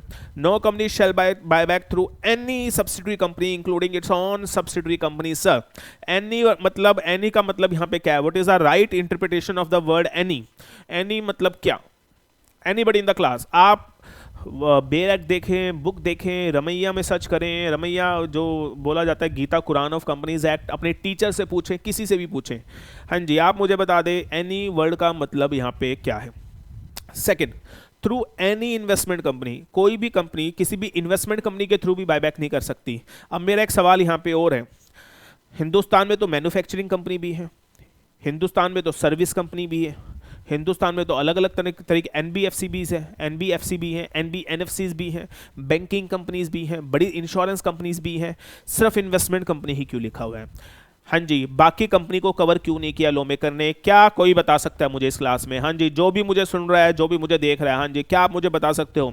Y lawmaker has written the word only investment company through any investment company? Company किसी भी इन्वेस्टमेंट कंपनी के थ्रू बायबैक नहीं कर सकती। सिर्फ इन्वेस्टमेंट शब्द क्यों लिखा हुआ है? मैन्युफैक्चरिंग और सर्विस, बाकी कंपनी क्यों इंक्लूड नहीं है? ये 2 सवालों के जवाब आपको मुझे देने हैं। सेक्शन 70, तो कंपनी बायबैक नहीं कर सकती through subsidiary company, through investment company. तीसरा, कंपनी ने अगर डिफॉल्ट किया हुआ है डिपॉजिट रीपे करने में, डिवेंचर रीपे करने में, प्रेफरेंस शेयर को रिडीम करने में, डिविडेंड पे करने में, और बैंकों से लोन लिया था उस लोन को इंटरेस्ट पे करने में, उस लोन को या उसके इंटरेस्ट पे करने में डिफॉल्ट किया हुआ है, तो भी कंपनी बायबैक नहीं कर सकती। लेकिन अगर कंपनी ने इन डिफॉल्ट को रेक्टिफाई कर दिया तो सर रेक्टिफाई करने के आफ्टर 3 ईयर्स कंपनी बायबैक कर सकती है। यानी डिफॉल्ट ठीक करने के बाद 3 साल का पश्चाताप कंपनी को करना पड़ेगा और 3 साल के बाद कंपनी बायबैक कर पाएगी sir. And the last one, company in 4 cases में, अगर कंपनी ने इन 4 सेक्शंस का, ये 4 सेक्शन है बच्चों, अगर कंपनी ने इन 4 सेक्शन का डिफॉल्ट कर दिया, कितने सेक्शन का? इन 4 सेक्शंस का डिफॉल्ट कर दिया, तो भी कंपनी बायबैक नहीं कर सकती। इन चारों सेक्शन के बीच में और लगा लेना, हाँ जी, क्या आप मुझे फटाफट कमेंट में लिखिए सर, फटाफट लिखिए। इन 4 सेक्शन मैं पूछूंगा, एक एक करके आपको बताना है इन चारों सेक्शन में क्या क्या लिखा हुआ है, आपको मुझे बताना है। हाँ जी, जल्दी से बताइए सर। सेक्शन 92 कमेंट में लिखिए, सेक्शन 92 किससे डील करता है? Annual return. हाँ जी, सेक्शन 129 किससे डील करता है? Financial statement. 123 the dividend, the sources of dividend, company dividend कहां से दे सकती है? The sources of dividend. 127 किससे डील करता है? Failure to distribute, failure to distribute dividend, failure to distribute dividend. तो that is, I would say that is section 70। और 4 cases, इन 4 cases में अगर कंपनी फॉल कर गई तो कंपनी बायबैक नहीं कर सकती। And it is a challenge to everyone, अगर आप मेरे 2 सवालों का जवाब दे दें, यहाँ पे इन्वेस्टमेंट कंपनी क्यों लिखा है और यहाँ पे एनी वर्ल्ड क्यों लिखा है, एनी वर्ल्ड की इंटरप्रिटेशन यहाँ पे क्या आ रही है। तो that is the 3 section that deals with the buyback. Section 68, that is section 69, that is section 70। Hope you have सारी चीज़ें आपको अच्छे से याद आ गई हों जो जो मैंने आपको बताया है। और एक क्वेश्चन और है, दैट इज़ क्या कंपनी को बायबैक के ऊपर स्टैम्प ड्यूटी देनी पड़ेगी? Answer is no. Why? Because buyback company करती है, प्रमोटर नहीं। और बायबैक करने के बाद शेयर कैंसिल होता है, ट्रांसफ़र नहीं। ये 2 लाइनें याद रखिएगा हमेशा फॉर द बायबैक। तो that is something very very important regarding section 68, section 69 and section 70। हाँ जी, तो हम लोग डिस्कस कर रहे थे सेक्शन 68, 69, 70। और 68, 69, 70 सेक्शन करने के बाद अब जो अगला टॉपिक है, that is we are going to start the methods of buyback. Buyback करने के कितने मेथड्स हैं वो अब हम डिस्कस करने वाले हैं, और सेबी की रेगुलेशंस हम लोग डिस्कस करने वाले हैं। Is that okay with you? चलिए, तो लिस्टेड कंपनी भी बायबैक कर सकती है, अनलिस्टेड कंपनी भी बायबैक कर सकती है, मैंने आपको बताया था। और अगर लिस्टेड कंपनी बायबैक करना चाहती है तो सेबी की रेगुलेशन लगेंगे, और अनलिस्टेड कंपनी बायबैक करना चाहती है तो rule 17 of share capital and debenture rules applicable हो जाएगा। ये हम डिस्कस कर चुके हैं ऑलरेडी, राइट? तो पहले हम बात करेंगे लिस्टेड कंपनी अगर बायबैक करेगी तो उसके लिए कितने मेथड हैं। आप ध्यान से सुन लीजिएगा, this is going to be highly technical, और इसको मैं रिवीजन क्लास में आपके लिए बहुत सिंप्लीफाइड कर दूंगा। ध्यान से सुनिएगा। वैसे तो नॉर्मल क्लास के अंदर जब हम टेंडर मेथड कराते हैं तो नॉर्मली टेक 2 क्लास, सिर्फ टेंडर मेथड पे 2 क्लास, स्टॉक एक्सचेंज मेथड पे 1 से 1.5 क्लास, और बुक बिल्डिंग मेथड पे 1 क्लास लगती है। तो तकरीबन ये 3 से 4 क्लास का मैटर है जो आज हम इसको रिवाइज करने वाले हैं। बड़े ध्यान से सुनिएगा जो जो बताऊंगा। मेथड्स ऑफ बायबैक, ध्यान से सुनिए। 3 मेथड होते हैं बायबैक करने के। 1 होता है टेंडर मेथड, इसको buyback on pro rata basis भी बोला जाता है, buyback on proportionate basis method भी बोला जाता है। The first one method is the tender method. The second one is stock exchange method. दूसरा मेथड कौन सा होता है? Stock exchange method. और तीसरा मेथड होता है बुक बिल्डिंग मेथड। ठीक है, एक एक करके डिस्कस करेंगे। पहले टेंडर मेथड बताऊंगा, उसका प्रोसेस, फिर स्टॉक एक्सचेंज मेथड, उसका प्रोसेस, फिर बुक बिल्डिंग मेथड और उसका प्रोसेस। इस तरीके से हम लोग डिस्कस करेंगे। तो चलिए स्टार्ट करते हैं। अच्छा, एक चीज़ और याद रखिएगा, टेंडर मेथड और स्टॉक एक्सचेंज मेथड और बुक बिल्डिंग मेथड, तीनों में से कोई भी मेथड करोगे तो सेबी की regulation buyback, SEBI buyback regulation 2018 लगेंगी। और टेंडर मेथड के लिए रेगुलेशन 6 to 11 लगती है, स्टॉक एक्सचेंज मेथड के लिए रेगुलेशन 16 to 18 लगती हैं, और बुक बिल्डिंग मेथड के लिए रेगुलेशन 22 एप्लीकेबल होती है। तो ये रेगुलेशन अब मैं आपको समझाने वाला हूँ इन अ चार्ट फॉर्म, बहुत अच्छे तरीके से ध्यान से सुनिए। सपोज अब मैं टेंडर मेथड बता रहा हूँ, ध्यान से सुनेंगे कि टेंडर मेथड क्या होता है। देखिए सर, टेंडर मेथड में मान लीजिए, प्रज्यूम कीजिए this a company X limited, और उस कंपनी के 10 करोड़ शेयर है, और कंपनी कह रही है हम 10% शेयर बायबैक करेंगे। हम कितने करेंगे? 10% शेयर बायबैक करेंगे। तो कोई बताएगा मुझे क्लास के अंदर, जो भी मुझे सुन रहा है अभी, अगर 10 करोड़ शेयर है और 10% बायबैक होगा तो 10 करोड़ में से कंपनी कितना बायबैक कर रही है? 1 crore share. Company 1 crore share buyback कर रही है। ध्यान से सुनना इसे, कंपनी 1 करोड़ शेयर बायबैक कर रही है, और मैं प्रज्यूम कर रहा हूँ कंपनी के जो शेयर होल्डर हैं वो ये हैं, mister A, B, C, D, E, F, ये कुछ शेयर होल्डर हैं। और जो ए है उसके पास 10 करोड़ शेयर हैं, जो बी है उसके पास 20 करोड़ शेयर हैं, सी के पास, ये ऐसे एक एग्जांपल दे रहा हूँ, 30 करोड़ शेयर है, इसके पास 40 करोड़ शेयर है, ए बी सी डी। तो टोटल मिला के इनके पास दैट इज़ कितने हो गए? मान लीजिए इसको 100 करोड़ हो गए ना, तो इसको 100 करोड़ ही कर लो, 100 करोड़ कर लो। 100 करोड़ शेयर हैं और कंपनी 10% बायबैक कर रही है, तो कितने शेयर बायबैक करेगी? कंपनी 10 करोड़ शेयर बायबैक करेगी। तो इसको ऐसे कर लीजिए, ठीक है। तो दोबारा बता देता हूँ, कंपनी टेंडर मेथड के थ्रू बायबैक कर रही है, रेगुलेशन 6 to 11 एप्लीकेबल होंगी। एक्स लिमिटेड के टोटल शेयर 100 करोड़ हैं, कंपनी कह रही है हम 10% शेयर बायबैक करेंगे, अगर 100 करोड़ का 10% निकालेंगे तो 10 करोड़ आएगा, तो कंपनी 100 करोड़ में से 10 करोड़ शेयर बायबैक करने जा रही है। और मैंने एक रफली एग्जांपल ले लिया है, वैसे तो लिस्टेड कंपनी में लाखों शेयर होल्डर होते हैं, मैं छोटा करने के लिए यहाँ पे मैंने 4 शेयर होल्डर एग्जांपल लिया है। ए के 10 करोड़ शेयर है, ए के पास 10 करोड़ शेयर है, बी के पास 20 करोड़ शेयर है, सी के पास 30 करोड़ शेयर है और डी के पास 40 करोड़ शेयर है, तो टोटल मिला के इनके पास 100 करोड़ शेयर है। Is that okay?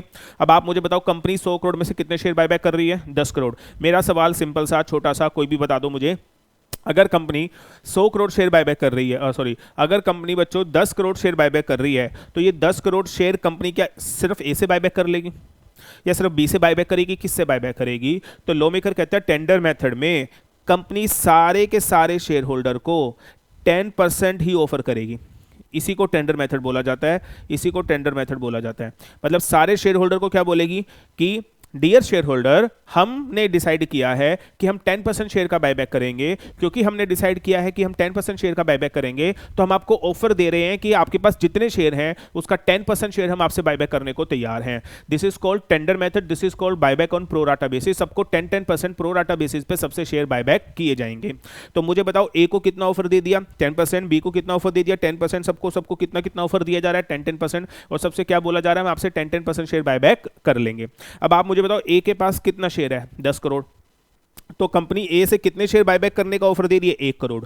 बी के पास 20 करोड़ शेयर है, तो उसको कितने शेयर बायबैक करने का ऑफर दे रही है? 2 करोड़, 3 करोड़ और 4 करोड़, और इस तरीके से कितने हो जाएंगे बोलो? 10 करोड़। तो आप देखिए जरा, 100 करोड़ में से कंपनी इस तरीके से 10 करोड़ शेयर बायबैक कर लेगी।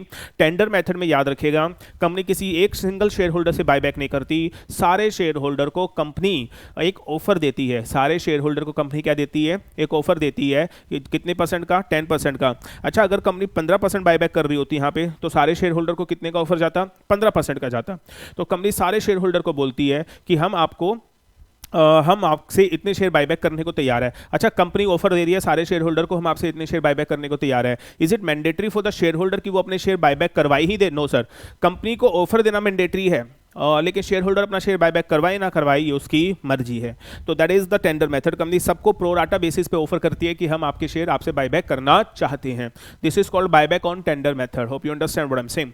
तो अब ध्यान से सुनिए, अब यहाँ पे कंपनी एक्स लिमिटेड, ध्यान से सुन लो जो बता रहा हूं मैं आपको। It's a very very important concept. एक चीज़ को बड़ी रिसर्च करके बनाया गया है। And I am telling you again कि जो कंटेंट और जो कॉन्सेप्ट हम आपको बताएंगे, I am challenging you that ये कंटेंट और ये कॉन्सेप्ट आपको पूरे यूट्यूब पे कहीं देखने को नहीं मिलेगा, ऑनलाइन आपको ये कंटेंट कहीं देखने को नहीं मिलेगा। इतने स्ट्रॉन्ग कॉन्सेप्ट हम आपको सिखाएंगे, आपने शायद ये कॉन्सेप्ट कभी पढ़े भी नहीं होंगे।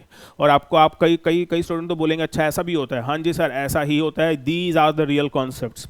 एक्स लिमिटेड, सर ध्यान से सुनते रहिए मेरी बात, मैं क्या कह रहा हूं। एक्स लिमिटेड, अब आप मुझे बताओ, टेंडर मेथड पे बायबैक कर रही है। क्या टेंडर मेथड पे रियल लाइफ में बायबैक होते हैं? हाँ जी होते हैं। अगर हमारी ये फुल फ्लैश क्लास चल रही होती तो हम आपको रियल एग्जांपल दिखाते, टीसीएस के, रिलायंस के, बड़ी सारी कंपनी की किसने कैसे कैसे बायबैक की है। लेकिन अभी तो नहीं, रिवीजन क्लास में कर सकते हम लोग। अब कंपनी टेंडर मेथड से बायबैक कर रही है। टेंडर मेथड से बायबैक करने में क्या होता है? कंपनी अपने हर शेयर होल्डर को ऑफर देती है। क्या देती है? ऑफर देती है। ऑफर क्या देती है कि डियर शेयर होल्डर, हम आपसे इतने % आपसे शेयर बायबैक करने को तैयार हैं। कितने %? जैसे मेरे एग्जांपल में 10% का सारे शेयर होल्डर को ऑफर जाएगा। अब मेरा सवाल है, कंपनी अपने सारे शेयर होल्डर को जो ये ऑफर देगी क्या ऑफर देगी? ध्यान से सुनो कि हम आपसे शेयर बायबैक करने को तैयार है, 10% शेयर हम आपसे बायबैक करेंगे। कंपनी ऑफर दे रही है शेयर होल्डर को। तो ये ऑफर जो कंपनी शेयर होल्डर को देगी, ये क्या बोल के देगी या फोन करके देगी? मतलब कैसे देगी ये ऑफर? ये कंपनी सोच के बताएं। हाँ जी, कमेंट बॉक्स में लिखें, मुझे जल्दी बताएं। कंपनी शेयर होल्डर को जो ये ऑफर देगी कैसे देगी? हाँ जी, क्या कंपनी के डायरेक्टर कंपनी के ऑफिस की छत पे खड़े होकर चिल्लाएंगे ऑफर ले लो, ऑफर ले लो? No sir. क्या सारे शेयर होल्डर को फोन किया जाएगा? No sir. क्या सारे शेयर होल्डर को व्हाट्सएप किया जाएगा? No sir. तो कोई बता सकता है इनको ये ऑफर कैसे दिया जाएगा बायबैक का? तो लिखिएगा, रिटर्न में दिया जाएगा, रिटर्न ऑफर दिया जाएगा। और रिटर्न ऑफर के लिए बनाया जाएगा ड्राफ्ट लेटर ऑफ ऑफर। क्या बनाया जाएगा? Draft letter of offer. ध्यान से सुनते रहे मेरी बात। तो सर कंपनी बनाएगी ड्राफ्ट लेटर ऑफ ऑफर, और ये ड्राफ्ट लेटर ऑफ ऑफर बनवाने के लिए कंपनी को अपॉइंट करना पड़ेगा मर्चेंट बैंकर। समझ में आ रही है बात? तो कंपनी बनाएगी ड्राफ्ट लेटर ऑफ ऑफर, और ये company draft letter of offer किसको भेज देगी? अपने सारे शेयर होल्डर को। और शेयर होल्डर उस ड्राफ्ट लेटर ऑफ ऑफर को पढ़कर समझ जाएंगे क्या उस लेटर ऑफ ऑफर को पढ़कर समझ जाएंगे यस कंपनी हमसे बायबैक करने को तैयार है, और शेयर होल्डर का मन करे तो बायबैक करा देगा, अदरवाइज वो बायबैक नहीं कराएगा। That is something. तो सर कंपनी सारे शेयर होल्डर को बायबैक कैसे करेगी? ड्राफ्ट लेटर ऑफ ऑफर बनाएगी, और ड्राफ्ट लेटर ऑफ ऑफर के अंदर सारी टर्म्स एंड कंडीशन लिखेगी कि हम कैसे कैसे बायबैक करना चाहते हैं, और वो ड्राफ्ट लेटर ऑफ ऑफर के थ्रू शेयर होल्डर को ऑफर देगी ऑन प्रोराटा बेसिस। इसी को टेंडर मेथड बोला जाता है।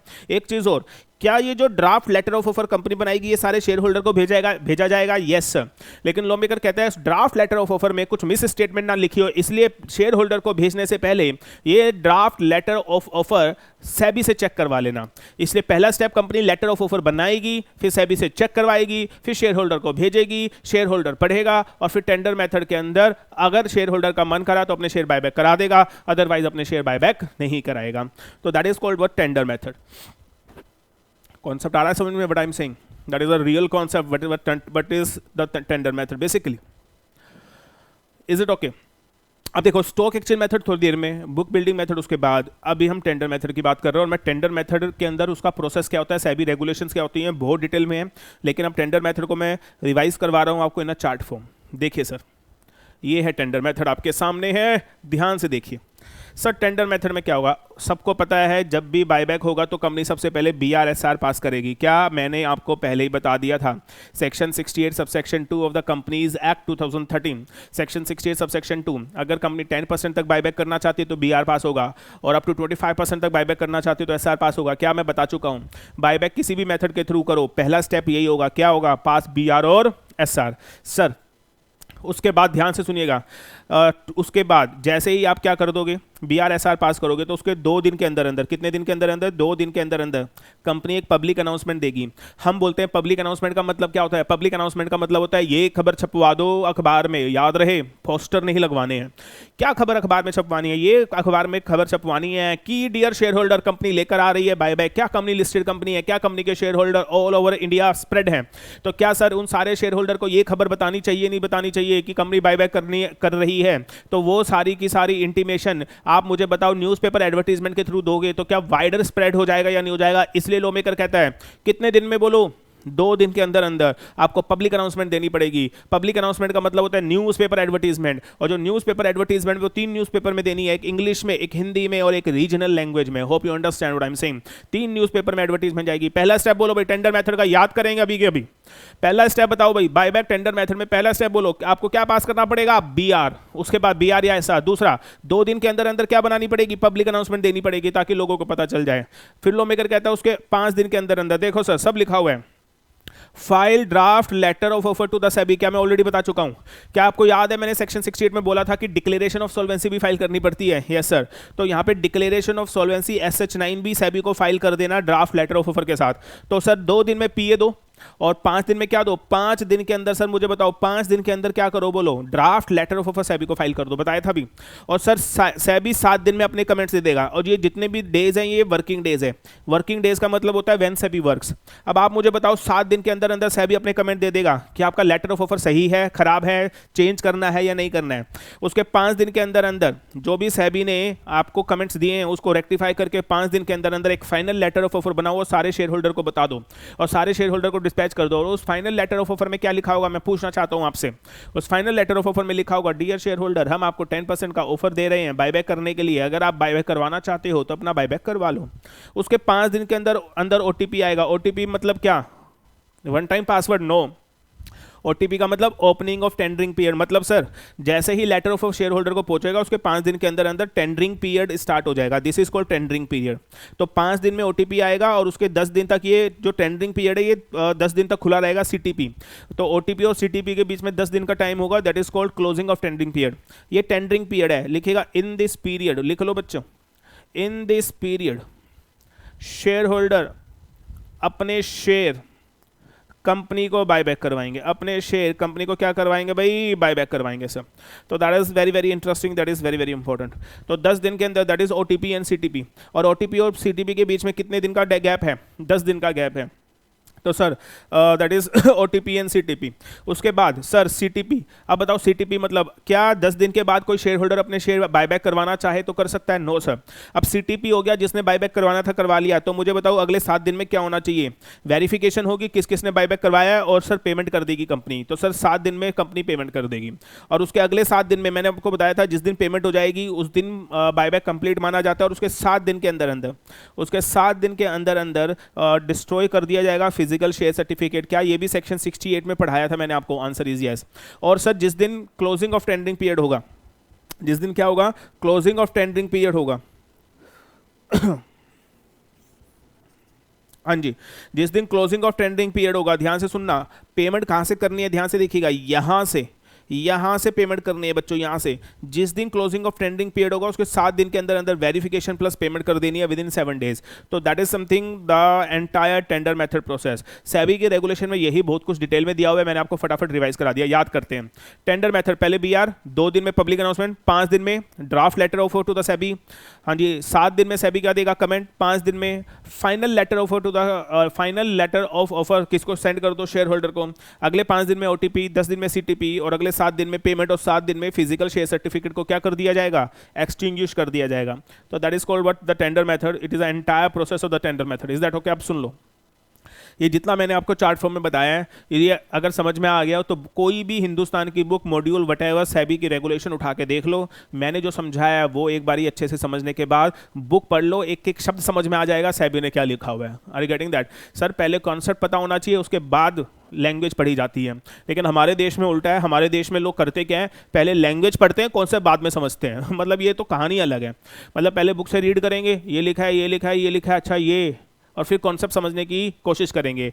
हमारे यहाँ पढ़ाई का तरीका ही गलत है।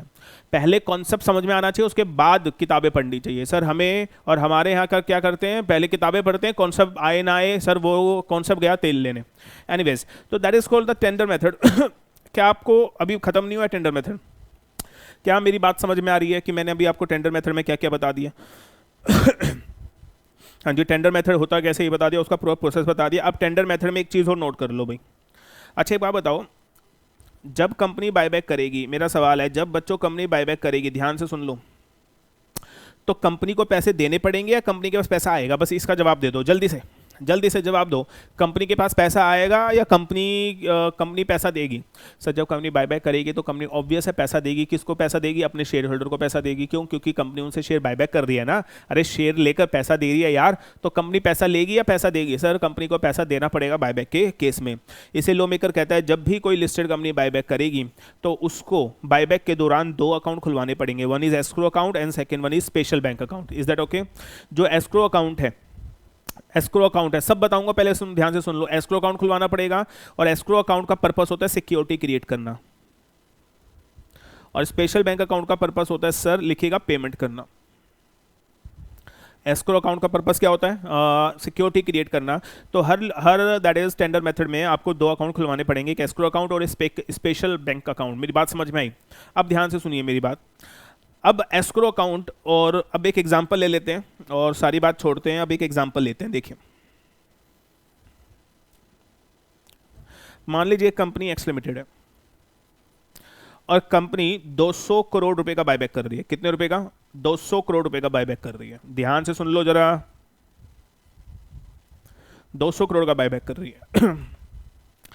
ऐसे स्टूडेंट्स जिनकी ये हैबिट है, वीडियो देख रहे हैं, 5 मिनट देखी, पॉज किया और फिर बाहर चले गए। मैंने पहले भी बताया है, मैं बता रहा हूँ, ऐसा मत करो।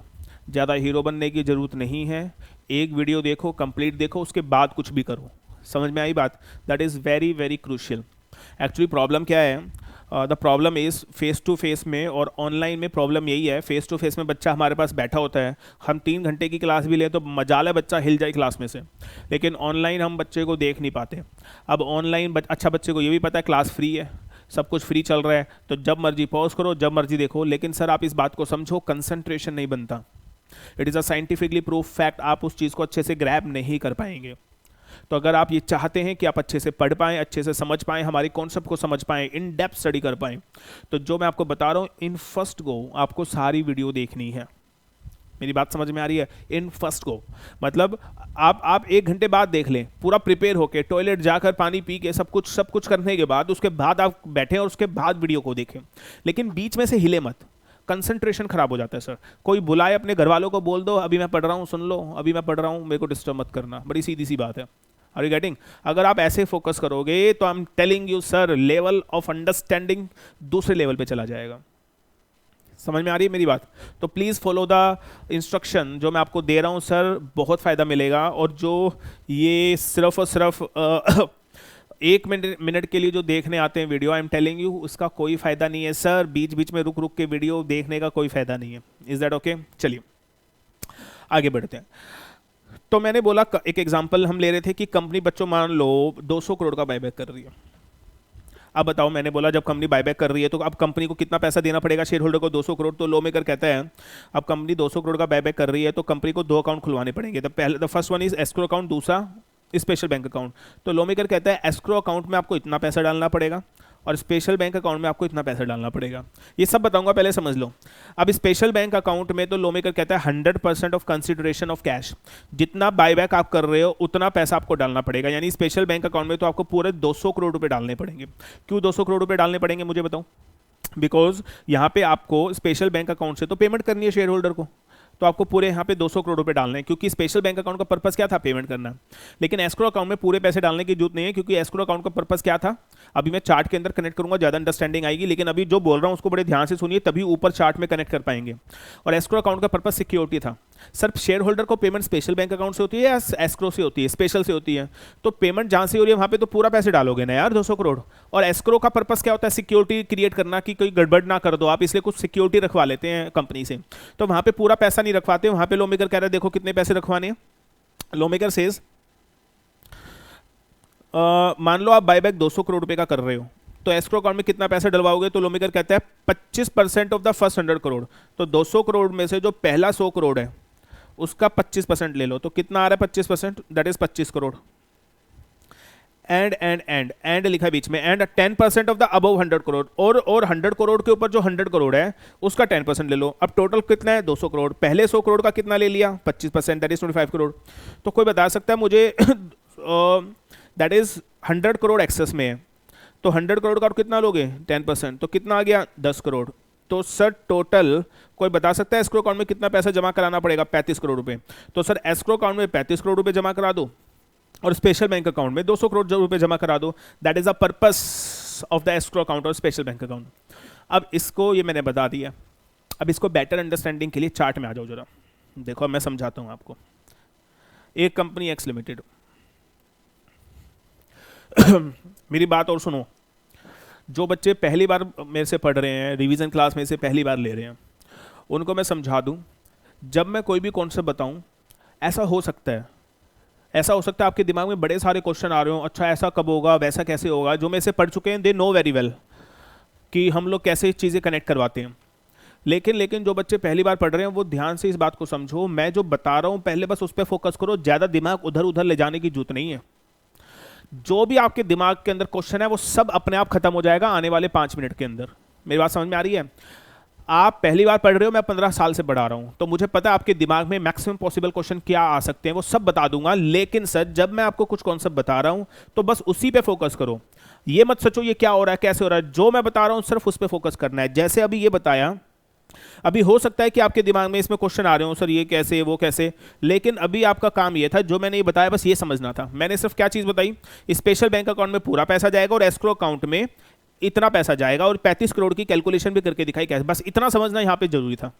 अगर अब यहाँ पे आपको दिमाग में कुछ क्वेश्चन सोचने की जरूरत नहीं थी, क्योंकि जो क्वेश्चन आप सोचने जा रहे हो वो उसका जवाब अब मैं आपको यहाँ पे देने वाला हूँ। तो आपको सिर्फ रिलैक्स होकर मेरी बात सुननी है, ज़्यादा दिमाग लगाना ही नहीं है, क्योंकि सर आपका सारा काम मैं करने वाला हूँ यहाँ पे, डोंट वरी नाउ। अब एक कंपनी एक्स लिमिटेड है मेरे भाई, और ये 200 करोड़ का बायबैक कर रही है। अब देखो 200 करोड़ का, अब मैं सवाल पूछूंगा जवाब देना, देखो मजा आ जाएगा तुम्हें। कितने का बायबैक कर रही है कंपनी? 200 करोड़ का। कितने रुपए का? 200 करोड़ का। बताओ कंपनी अगर 200 करोड़ का बायबैक करेगी तो कंपनी प्रोसेस तो यही फॉलो करना पड़ेगा। लेकिन मेरा सवाल है, कंपनी 200 करोड़ का बायबैक कर रही है, कंपनी कितने रुपए का बायबैक कर रही है? 200 करोड़ का बायबैक कर रही है। तो कितने अकाउंट खुलेंगे? दो, one is escrow account, second one is special bank account. अब देखो जरा, एस्क्रो अकाउंट खुलेगा यहाँ पर, पब्लिक अनाउंसमेंट से पहले क्या खुलेगा? Escrow account. और इस एस्क्रो अकाउंट खोलने का पर्पस क्या होता है? सिक्योरिटी। बताया था नहीं बताया था? और यहाँ पे सर जैसे ही tendering, closing of tendering period होगा, जैसे ही क्लोजिंग ऑफ टेंडिंग पीरियड होगा, यहाँ पे क्या खुल जाएगा? Special bank account. समझ आ रही है बात कुछ? That is escrow account, that is a special bank account. Is that okay? और आप मुझे बताओ, कंपनी 200 करोड़ का बायबैक कर रही है, तो यहाँ पे कितना पैसा जमा कराना पड़ेगा? 200 करोड़ रुपए।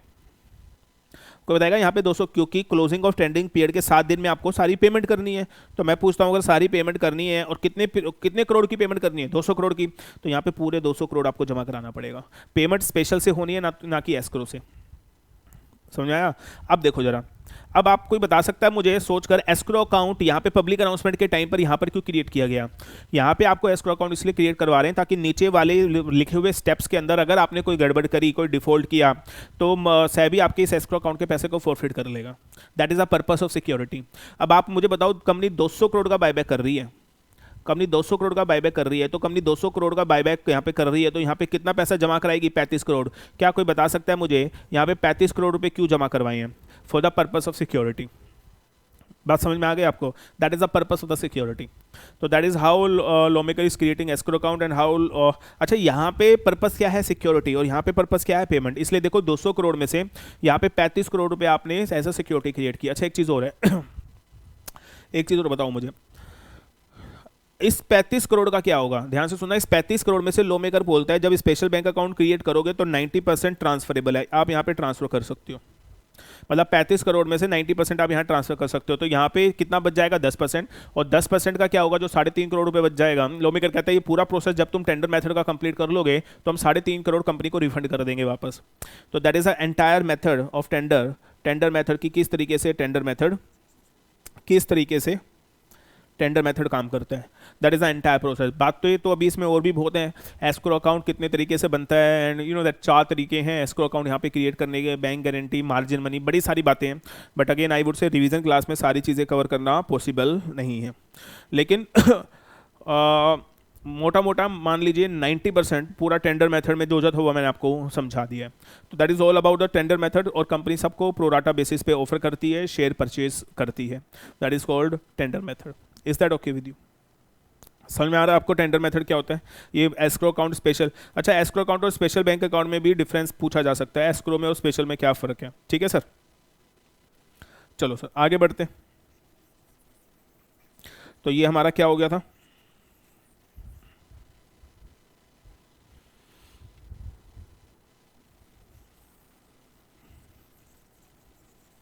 चलिए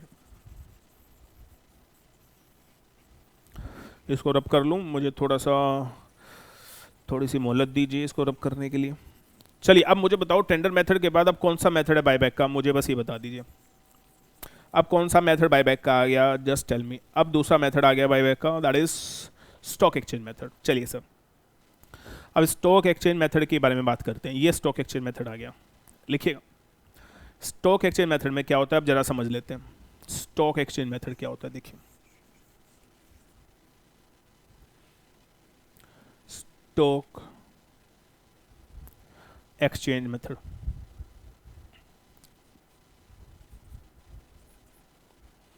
देखो टेंडर मेथड में क्या हो रहा था, पहले इस कॉन्सेप्ट को समझना जरा। टेंडर मेथड में क्या हो रहा था, स्टॉक एक्सचेंज मेथड में क्या है? कंपनी एक्स लिमिटेड, इसके 100 करोड़ शेयर हैं और कंपनी कह रही है हम 10% बायबैक करेंगे। कंपनी क्या कह रही है बच्चों? हम 10% शेयर बायबैक करेंगे। How many shares? 10% शेयर हम बायबैक करेंगे। ठीक है तो 10% शेयर कितना हो गया? 10 करोड़ शेयर बायबैक कर रही है कंपनी। और कंपनी हर शेयर होल्डर को क्या कह रही थी? लेटर ऑफ ऑफर देके प्रोराटा बेसिस पे 10% का ऑफर दे रही थी, पर्सनलाइज्ड ऑफर। यहां पर क्या हो रहा है, एक कंपनी एक्स लिमिटेड है, उसके टोटल 100 करोड़ शेयर हैं, सेम एग्जांपल है, और कंपनी कह रही है हम 10% शेयर बायबैक करेंगे, यानी हम 10 करोड़ शेयर बायबैक करेंगे। हम 10 करोड़ शेयर बायबैक करेंगे।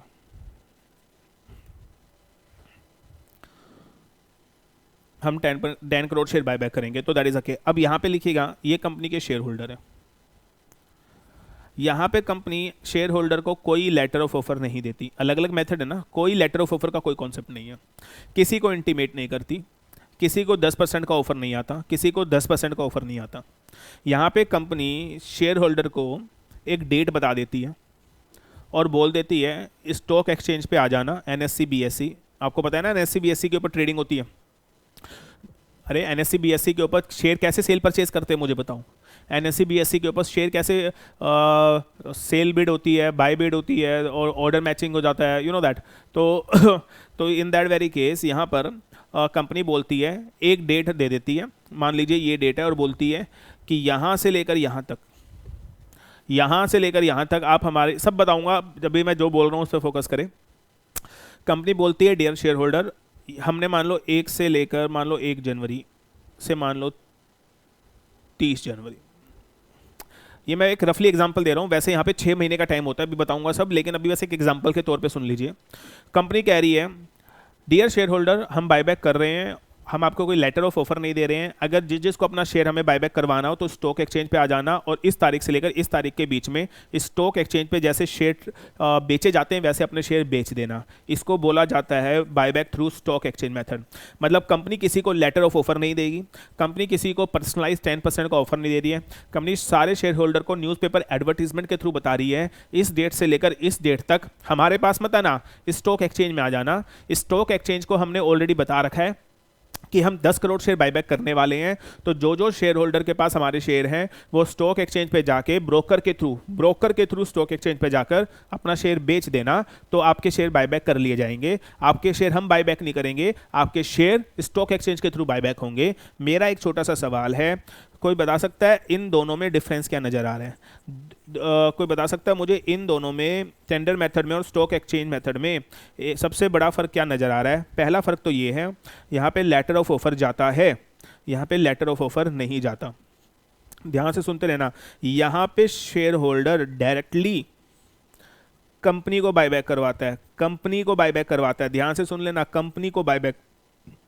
लेकिन यहाँ पर शेयर होल्डर डायरेक्टली कंपनी को बायबैक नहीं कराता, शेयर होल्डर स्टॉक एक्सचेंज पे जाता है और स्टॉक एक्सचेंज के थ्रू कंपनी बायबैक करती है। क्या दोनों बातों में फ़र्क है या नहीं है? Answer is yes. एक सबसे इंपॉर्टेंट पॉइंट यहाँ पे रखिएगा, यहाँ पर किसी को कोई पर्सनल ऑफर नहीं जा रहा है 10% का, ध्यान से सुन लेना, लेकिन यहाँ पे सबको पर्सनल ऑफर जा रहा है।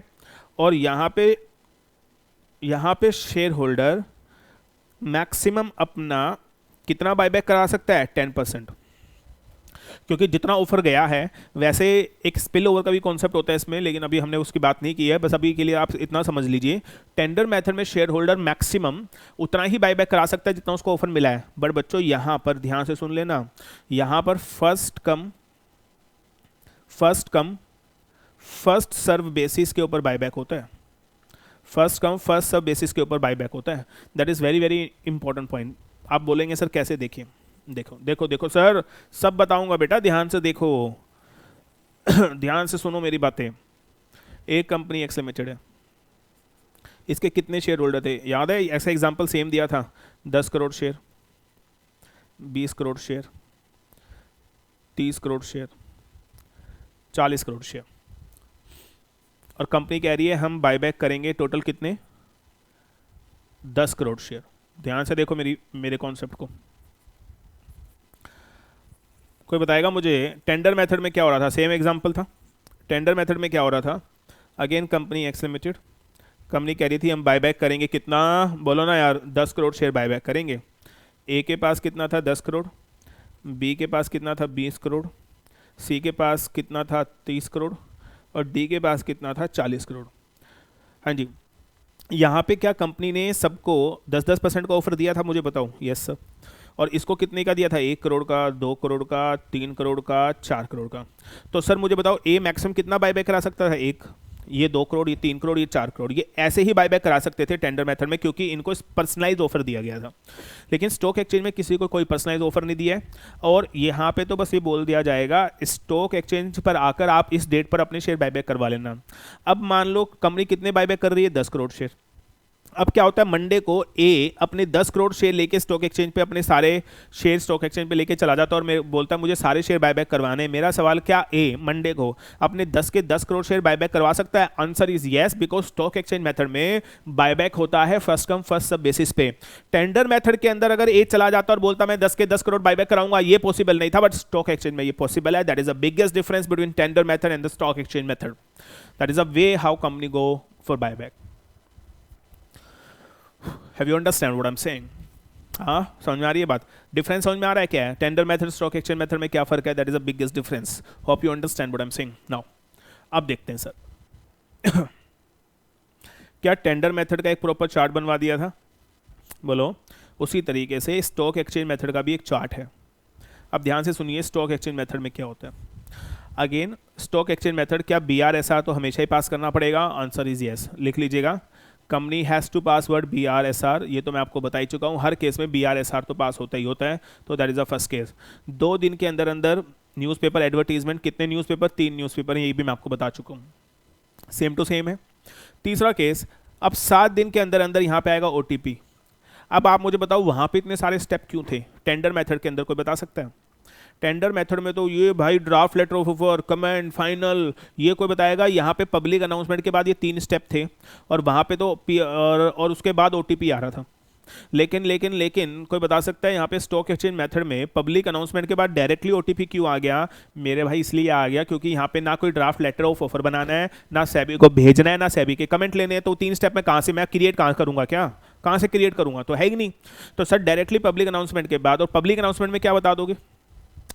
पब्लिक अनाउंसमेंट न्यूज़पेपर एडवर्टीजमेंट के थ्रू सारे शहर को, सारी दुनिया को, सारे देश को, सारे शेयर होल्डर को बता दोगे कि हम स्टॉक एक्सचेंज के थ्रू बायबैक कर रहे हैं।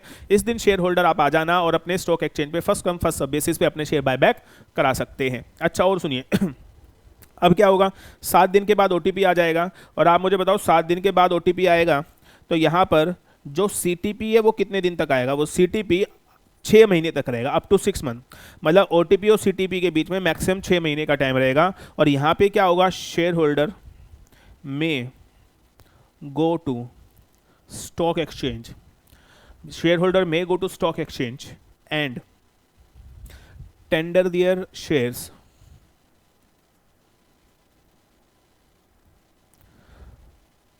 To broker for the buyback. और ये 6 महीने तक ये प्रोग्राम चल सकता है। यानी अच्छा वहाँ पे OTP CTP के बीच में कितना टाइम था? That is 10 day. और यहाँ पे कितना है? Up to 6 month. Share holder इस टेन्योर के बीच में क्या 6 महीने से पहले ही ऐसा हो सकता है सारे शेयर होल्डर अपने शेयर बायबैक करवा दे? पॉसिबल है, तो वो पीरियड खत्म हो जाएगा। लेकिन ये पीरियड 6 महीने तक चल सकता है। और इस 6 महीने के अंदर क्या आएगा होगा, शेयर होल्डर कहाँ जाएगा बच्चों? शेयर होल्डर ब्रोकर के पास जाएगा और ब्रोकर स्टॉक एक्सचेंज के थ्रू कंपनी को शेयर बायबैक करवा देगा। तो ये पूरा प्रोसेस चलता रहेगा OTP और CTP के बीच में, दैट इज और ये 6 महीने तक प्रोसेस चलेगा। इसी मेथड को क्या बोला जाता है? Buyback through stock exchange method. मेरी बात समझ में आ गई? अगर आपको ये कॉन्सेप्ट समझ में आ रहे हो तो ये कॉन्सेप्ट को अच्छे से समझ के एक बार बुक की रीडिंग ले लेना। मैं बता रहा हूँ कहानी ही खत्म है, कुछ करने की ज़रूरत ही नहीं है। हाँ जी, नो डाउट कुछ चीज़ें पॉसिबल नहीं है, कुछ कॉन्सेप्ट पॉसिबल नहीं है अभी समझाना, क्योंकि बहुत ही टेक्निकल है, इट टेक टाइम। तो रिवीजन क्लास में हम वो चीज़ें नहीं लेते हैं। नहीं तो बताने को तो इसके अंदर जैसे मैंने बोला कि टेंडर मेथड पे 2 क्लास लगती हैं और स्टॉक एक्सचेंज मेथड पे 1.5 क्लास लगती हैं, तो कुछ ना कुछ तो होगा ना जो बताते हैं आपको। तो यहाँ पे अब 2 घंटे की रिवीजन क्लास में तो सब कुछ नहीं बताया जा सकता। तो होपफुली यू हैव अंडरस्टूड। अब आप मुझे बताओ जल्दी से, क्या ये मेथड समझ में आ रहे हैं? टेंडर मेथड क्या है, स्टॉक एक्सचेंज मेथड क्या है, अलग अलग method of the buyback. Hope you are understanding. चलिए सर तीसरा मेथड देखते हैं। सर तीसरा मेथड क्या है? What is the third method? Book building method. देखो सर, बुक बिल्डिंग मेथड यहीं पे बता देता हूँ। देखिए बुक बिल्डिंग मेथड में क्या होता है, ध्यान से सुनिए या नीचे आ जाओ। देखिए बच्चा पार्टी बुक बिल्डिंग मेथड को ध्यान से समझते हैं।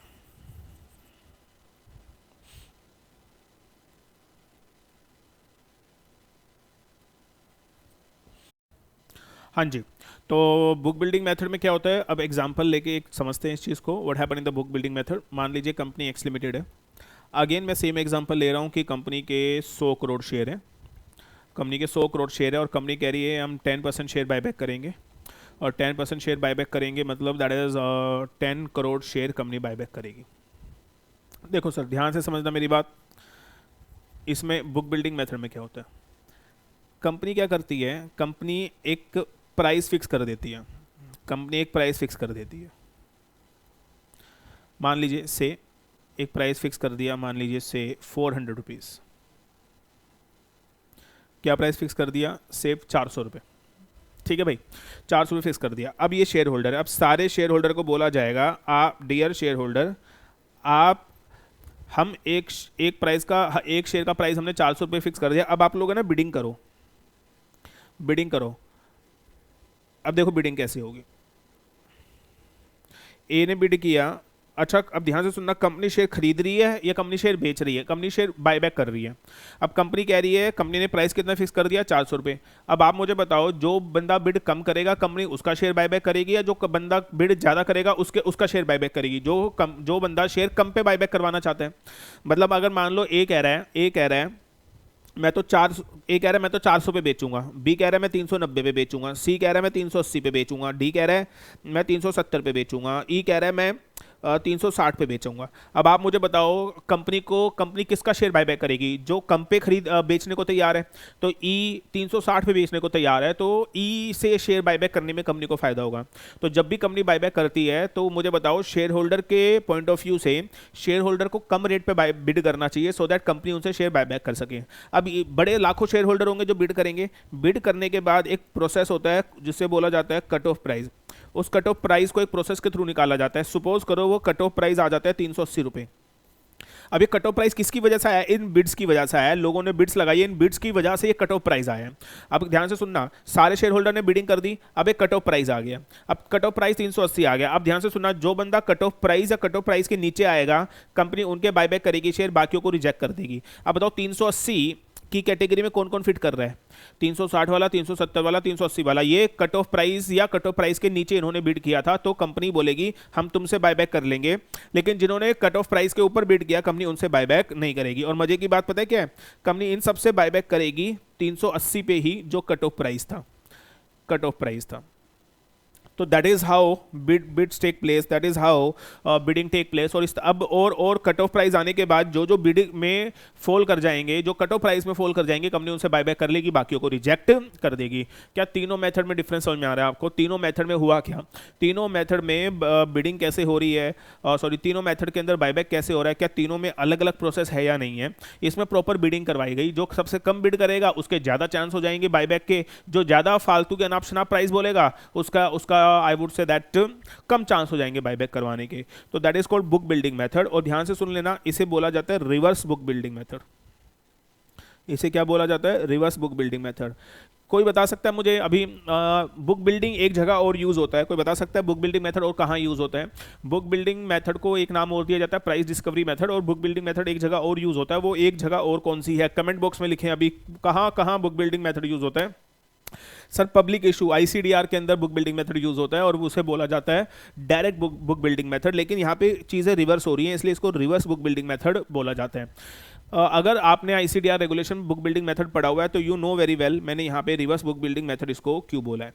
तो that is how the book building method take place. अब मेरा एक सवाल है, जो बुक बिल्डिंग मेथड है, अब समझ में आ गया, एक हायर प्राइस यहाँ पे फिक्स कर दिया, बिडिंग कैसे हो रही है, इज दैट ओके? अब इसका कोई चार्ट वार्ट नहीं बनेगा, लेकिन इसके अंदर मैंने कुछ पॉइंट लिखवाए हैं, वो पॉइंट आप लोग और अगर आप देखोगे मॉड्यूल में भी कुछ ऐसे ही पॉइंट लिखे हैं, मैंने यहाँ पे सिंप्लीफाइड करके लिखवा दिए। सबसे पहले बुक बिल्डिंग मेथड, सबसे पहले कंपनी को BRSR पास करना पड़ेगा, मैं बता चुका हूँ। बिडिंग तो हो ही रही है, वो तो पूरा कॉन्सेप्ट था। सबसे पहले कंपनी को BRSR पास करना पड़ेगा, मर्चेंट बैंकर अपॉइंट करना पड़ेगा, is that okay? Public announcement shell be made 7 day before the commencement of the buyback. क्या हर प्रोसेस के अंदर पब्लिक अनाउंसमेंट दी जा रही है? और मैं आपको बता दूं यहाँ पे भी पब्लिक अनाउंसमेंट दी जाएगी 3 न्यूज़पेपर में, इंग्लिश, हिंदी और लोकल लैंग्वेज या रीजनल लैंग्वेज न्यूज़पेपर में। तो अगेन पब्लिक अनाउंसमेंट यहाँ पे भी दी जाएगी, और यही लिखना है आपको एग्जाम में भी, क्योंकि आईसीएसई मॉड्यूल में भी यही लैंग्वेज लिखी हुई है। तो public announcement shell be made 7 days before the commencing buyback, मतलब बायबैक कमेंस करने के कम से कम 7 दिन। अब देखो BR पास हो गया, क्या यहाँ पे लेटर ऑफ ऑफर जाएगा सर? यहाँ पे लेटर ऑफ ऑफर वगैरह कुछ नहीं जा रहा। अब आप मुझे बताओ जल्दी से, BRSR पास हो गया, मर्चेंट बैंकर अपॉइंट हो गया और पब्लिक अनाउंसमेंट दे दी। अब जो पब्लिक अनाउंसमेंट दी है, इट शैल बी मेड, जो पब्लिक अनाउंसमेंट दी है it shall be made buyback commence करने के 7 दिन पहले आपको पब्लिक अनाउंसमेंट देनी है। और पब्लिक अनाउंसमेंट में न्यूज़पेपर एडवर्टीजमेंट में सारे शेयर होल्डर को क्या बताना है? The dear share holder, that dear share holder, हम बुक बिल्डिंग मेथड के थ्रू बायबैक करने जा रहे हैं, आपके पास कितना इतना टाइम है बिडिंग करने के लिए और कहाँ पे बिडिंग कर सकते हैं, सारी बातें आपको बता दी जाएंगी न्यूज़पेपर एडवर्टीजमेंट में। Deposit in escrow account before the public announcement, sir यहाँ पे भी एस्क्रो अकाउंट बनाना पड़ेगा और एस्क्रो अकाउंट बनाना पड़ेगा और यहाँ पे भी एस्क्रो अकाउंट बनाकर आपको पब्लिक अनाउंसमेंट से पहले एस्क्रो अकाउंट में पैसा जमा कराना पड़ेगा। और लिख लीजिएगा यहाँ पे एस्क्रो अकाउंट वैसे ही बनेगा जैसे टेंडर मेथड में बना था, याद है 25% और 10% का criteria? Answer is yes. Escrow account shall be created as per the tender method with the reference to the maximum price, क्या मैं ऑलरेडी बता चुका हूं ये आपको? Answer is yes. और एक चीज और ध्यान से सुन लीजिएगा, यहां पे कैसे एक मैं एग्जांपल देता हूं। मान लो कंपनी कह रही है कि हम 10 करोड़ शेयर बायबैक करेंगे। कितने शेयर बायबैक करेंगे? 10 करोड़। और मैक्सिमम प्राइस कितना था मेरे एग्जांपल में? 400 रुपये। 400 रुपये, तो टोटल कितना हो गया? 400 करोड़ रुपए। 400 करोड़ रुपए। और 400 करोड़ का पहला जो 100 करोड़ है उसका कितना परसेंट लेंगे? 25%। कितना आ गया बोलो? 25 करोड़। और अबोव 300 करोड़, 300 करोड़ का कितना लेंगे? 10%। तो कितना आ गया बोलो? 30 करोड़। तो यहाँ पे 30 और 25 दैट इज 55 करोड़ रुपए एस्क्रो अकाउंट में क्रिएट कर दिए जाएंगे। 55, तो that is how you will create escrow account. Tendering period 15 दिन से 30 दिन का। टेंडरिंग पीरियड, जो टेंडरिंग पीरियड होगा OTP से CTP के बीच में जो टेन्योर होगा, OTP से CTP के बीच में जो टेन्योर होगा वो मिनिमम 15 दिन का, मैक्सिमम 30 दिन का होगा। और यहाँ पे क्या होगा? यहाँ पे शेयर होल्डर आके बिडिंग करेंगे। Merchant banking company determine the cut off price, एक प्रोसेस होता है सर, और उस प्रोसेस के थ्रू डिटरमाइन किया जाएगा that is cut off price, और उस कट ऑफ प्राइस के अंदर जो फॉल करेगा उससे बायबैक कर लिया जाएगा। And provision of verification payment as per the, और जो भी पेमेंट के प्रोविजन, वेरिफिकेशन के प्रोविजन, वो सब ऐसे ही लगेंगे जैसे टेंडर मेथड में मैंने आपको बताया था। तो that is all about I would से द बुक बिल्डिंग मेथड। और बुक बिल्डिंग मेथड के अंदर अब एक काम कर लेते हैं, सबसे इंपॉर्टेंट इन तीनों में डिफरेंस समझ लेते हैं। सर यही तो सबसे ज़्यादा जरूरी है। देखो जरा sir, tender method, sir stock exchange method, और सर बुक बिल्डिंग मेथड। देखो सर, टेंडर मेथड में शेयर होल्डर अपने, सॉरी शेयर होल्डर लिख रहा हूं मैं अभी, कंपनी अपने शेयर होल्डर को लेटर ऑफ ऑफर पर्सनली भेजती है, लेटर ऑफ ऑफर सेंड करती है। फर्स्ट पॉइंट समझ में आया? लेटर ऑफ ऑफर सेंड करती है, that is the first case. Letter of offer send करती है शेयर होल्डर को। हाँ जी, क्या यहाँ पे स्टॉक एक्सचेंज मेथड में क्या शेयर होल्डर को लेटर ऑफ ऑफर भेजा जाता है सर? Answer is no. क्या यहाँ पे लेटर ऑफ ऑफर भेजा जाता है? Answer is no. Is that okay? दूसरा, क्या यहाँ पे बिडिंग की जाती है? क्या यहाँ पे शेयर होल्डर बिडिंग करता है? Answer is no. क्या सर शेयर होल्डर यहाँ बिडिंग करता है? Answer is no. क्या शेयर होल्डर यहाँ बिडिंग करता है? Answer is yes. बिडिंग तो सिर्फ यही होती है सर। समझ में आ रहा है what is the difference basically? अच्छा, यहाँ पर दैट इज यहाँ पे OTP और CTP के बीच में कितना टेन्योर, कितना गैप होता है? क्या मैं बोलूँ 10 डेज का? यहाँ पे बोलो, यहाँ पे कितने दिन का गैप बताया था? अप टू 6 मंथ का। यहाँ पे बताओ, यहाँ पे बता दो जल्दी से। क्या मैं बोलूँ maximum, that is minimum 15 days and maximum 30 days. Is that okay? अच्छा एक बात बताओ, क्या यहाँ पर सेबी कमेंट देता है लेटर ऑफ ऑफर के ऊपर? क्या सेबी कमेंट्स देता है यहाँ पर? आंसर इज सेबी कमेंट्स देता है यहाँ पर? Answer is yes. क्या यहाँ पे सेबी कमेंट देता है? नो। क्या यहाँ पे सेबी कमेंट देता है? No sir. Are getting that? तीनों में डिफरेंस समझ में आ रहा है? टेंडर मेथड के अंदर कंपनी शेयर होल्डर को ऑफर देती है कि हम आपसे 10% शेयर बायबैक करने को तैयार है, अपने शेयर बायबैक करा दो। सर स्टॉक एक्सचेंज मेथड के अंदर कंपनी किसी को ऑफर नहीं देती और बोलती है first come first serve basis पे। क्या मैं बोलूँ यहाँ पे फर्स्ट कम फर्स्ट सर्व वाला कॉन्सेप्ट लगता है? No sir. क्या सिर्फ यही लगता है? Yes sir. क्या इसके अंदर लगता है? No sir. मेरी बात समझ में आ रही है? स्टॉक एक्सचेंज मेथड के अंदर तो एक टाइम दे दिया जाता है कि यहाँ पे आके आप स्टॉक ब्रोकर के थ्रू आप अपने शेयर हमें बेच सकते हो, बायबैक करा सकते हो। और बुक बिल्डिंग मेथड के अंदर आप मुझे बताओ, क्या स्टॉक यहाँ पे कोई स्टॉक एक्सचेंज पे जाके आप शेयर बेचते हो? यहाँ पे तो प्रॉपर बिडिंग होती है और बिडिंग करने के बाद आप अपना आपका शेयर बेचा जाता है। तो दैट इज़ हाउ। एक चीज़ और मैं यहाँ पे बताना चाहता हूँ, ये मैंने समझाया नहीं है, ये मैं समझा भी नहीं रहा हूँ, लेकिन लिखवा देता हूँ। प्रमोटर्स इस वाले केस में बायबैक करा सकते हैं, यहाँ पे प्रमोटर बायबैक नहीं करा सकते, लेकिन यहाँ पे प्रमोटर बायबैक करा सकते हैं। इसका लॉजिक मैंने नहीं बताया, इस देखो मैं पहले ही बता चुका हूँ, लॉजिक्स मैं नहीं बता सकता हूँ यहाँ पे, that's not possible, it take time. लेकिन आप लोगों के इसलिए सवाल है। हाँ जी, जो मुझे अभी कोई देख रहा है यहाँ पे, it's a challenge for you, comment box में लिख के बताएं मेरे को अभी के अभी मेंशन करके बताएं इसका लॉजिक। इट्स अ चैलेंज, बस क्वेश्चन मेरा ये है, कोई भी बता दो बच्चों, और जो बच्चे मुझसे पढ़े हुए हैं उनको तो लॉजिक मैंने बताया हुआ है, तो आप कमेंट बॉक्स में लॉजिक लिख दीजिए, जो बाकी बच्चे हैं उनको भी पता चल जाएगा लॉजिक क्या है। तो सर जिसको भी याद है और जिसको भी पता है, मैं चैलेंज दे रहा हूं, क्या आप मुझे बता सकते हैं स्टॉक एक्सचेंज मेथड के अंदर प्रमोटर से बायबैक करना अलाउड क्यों नहीं है?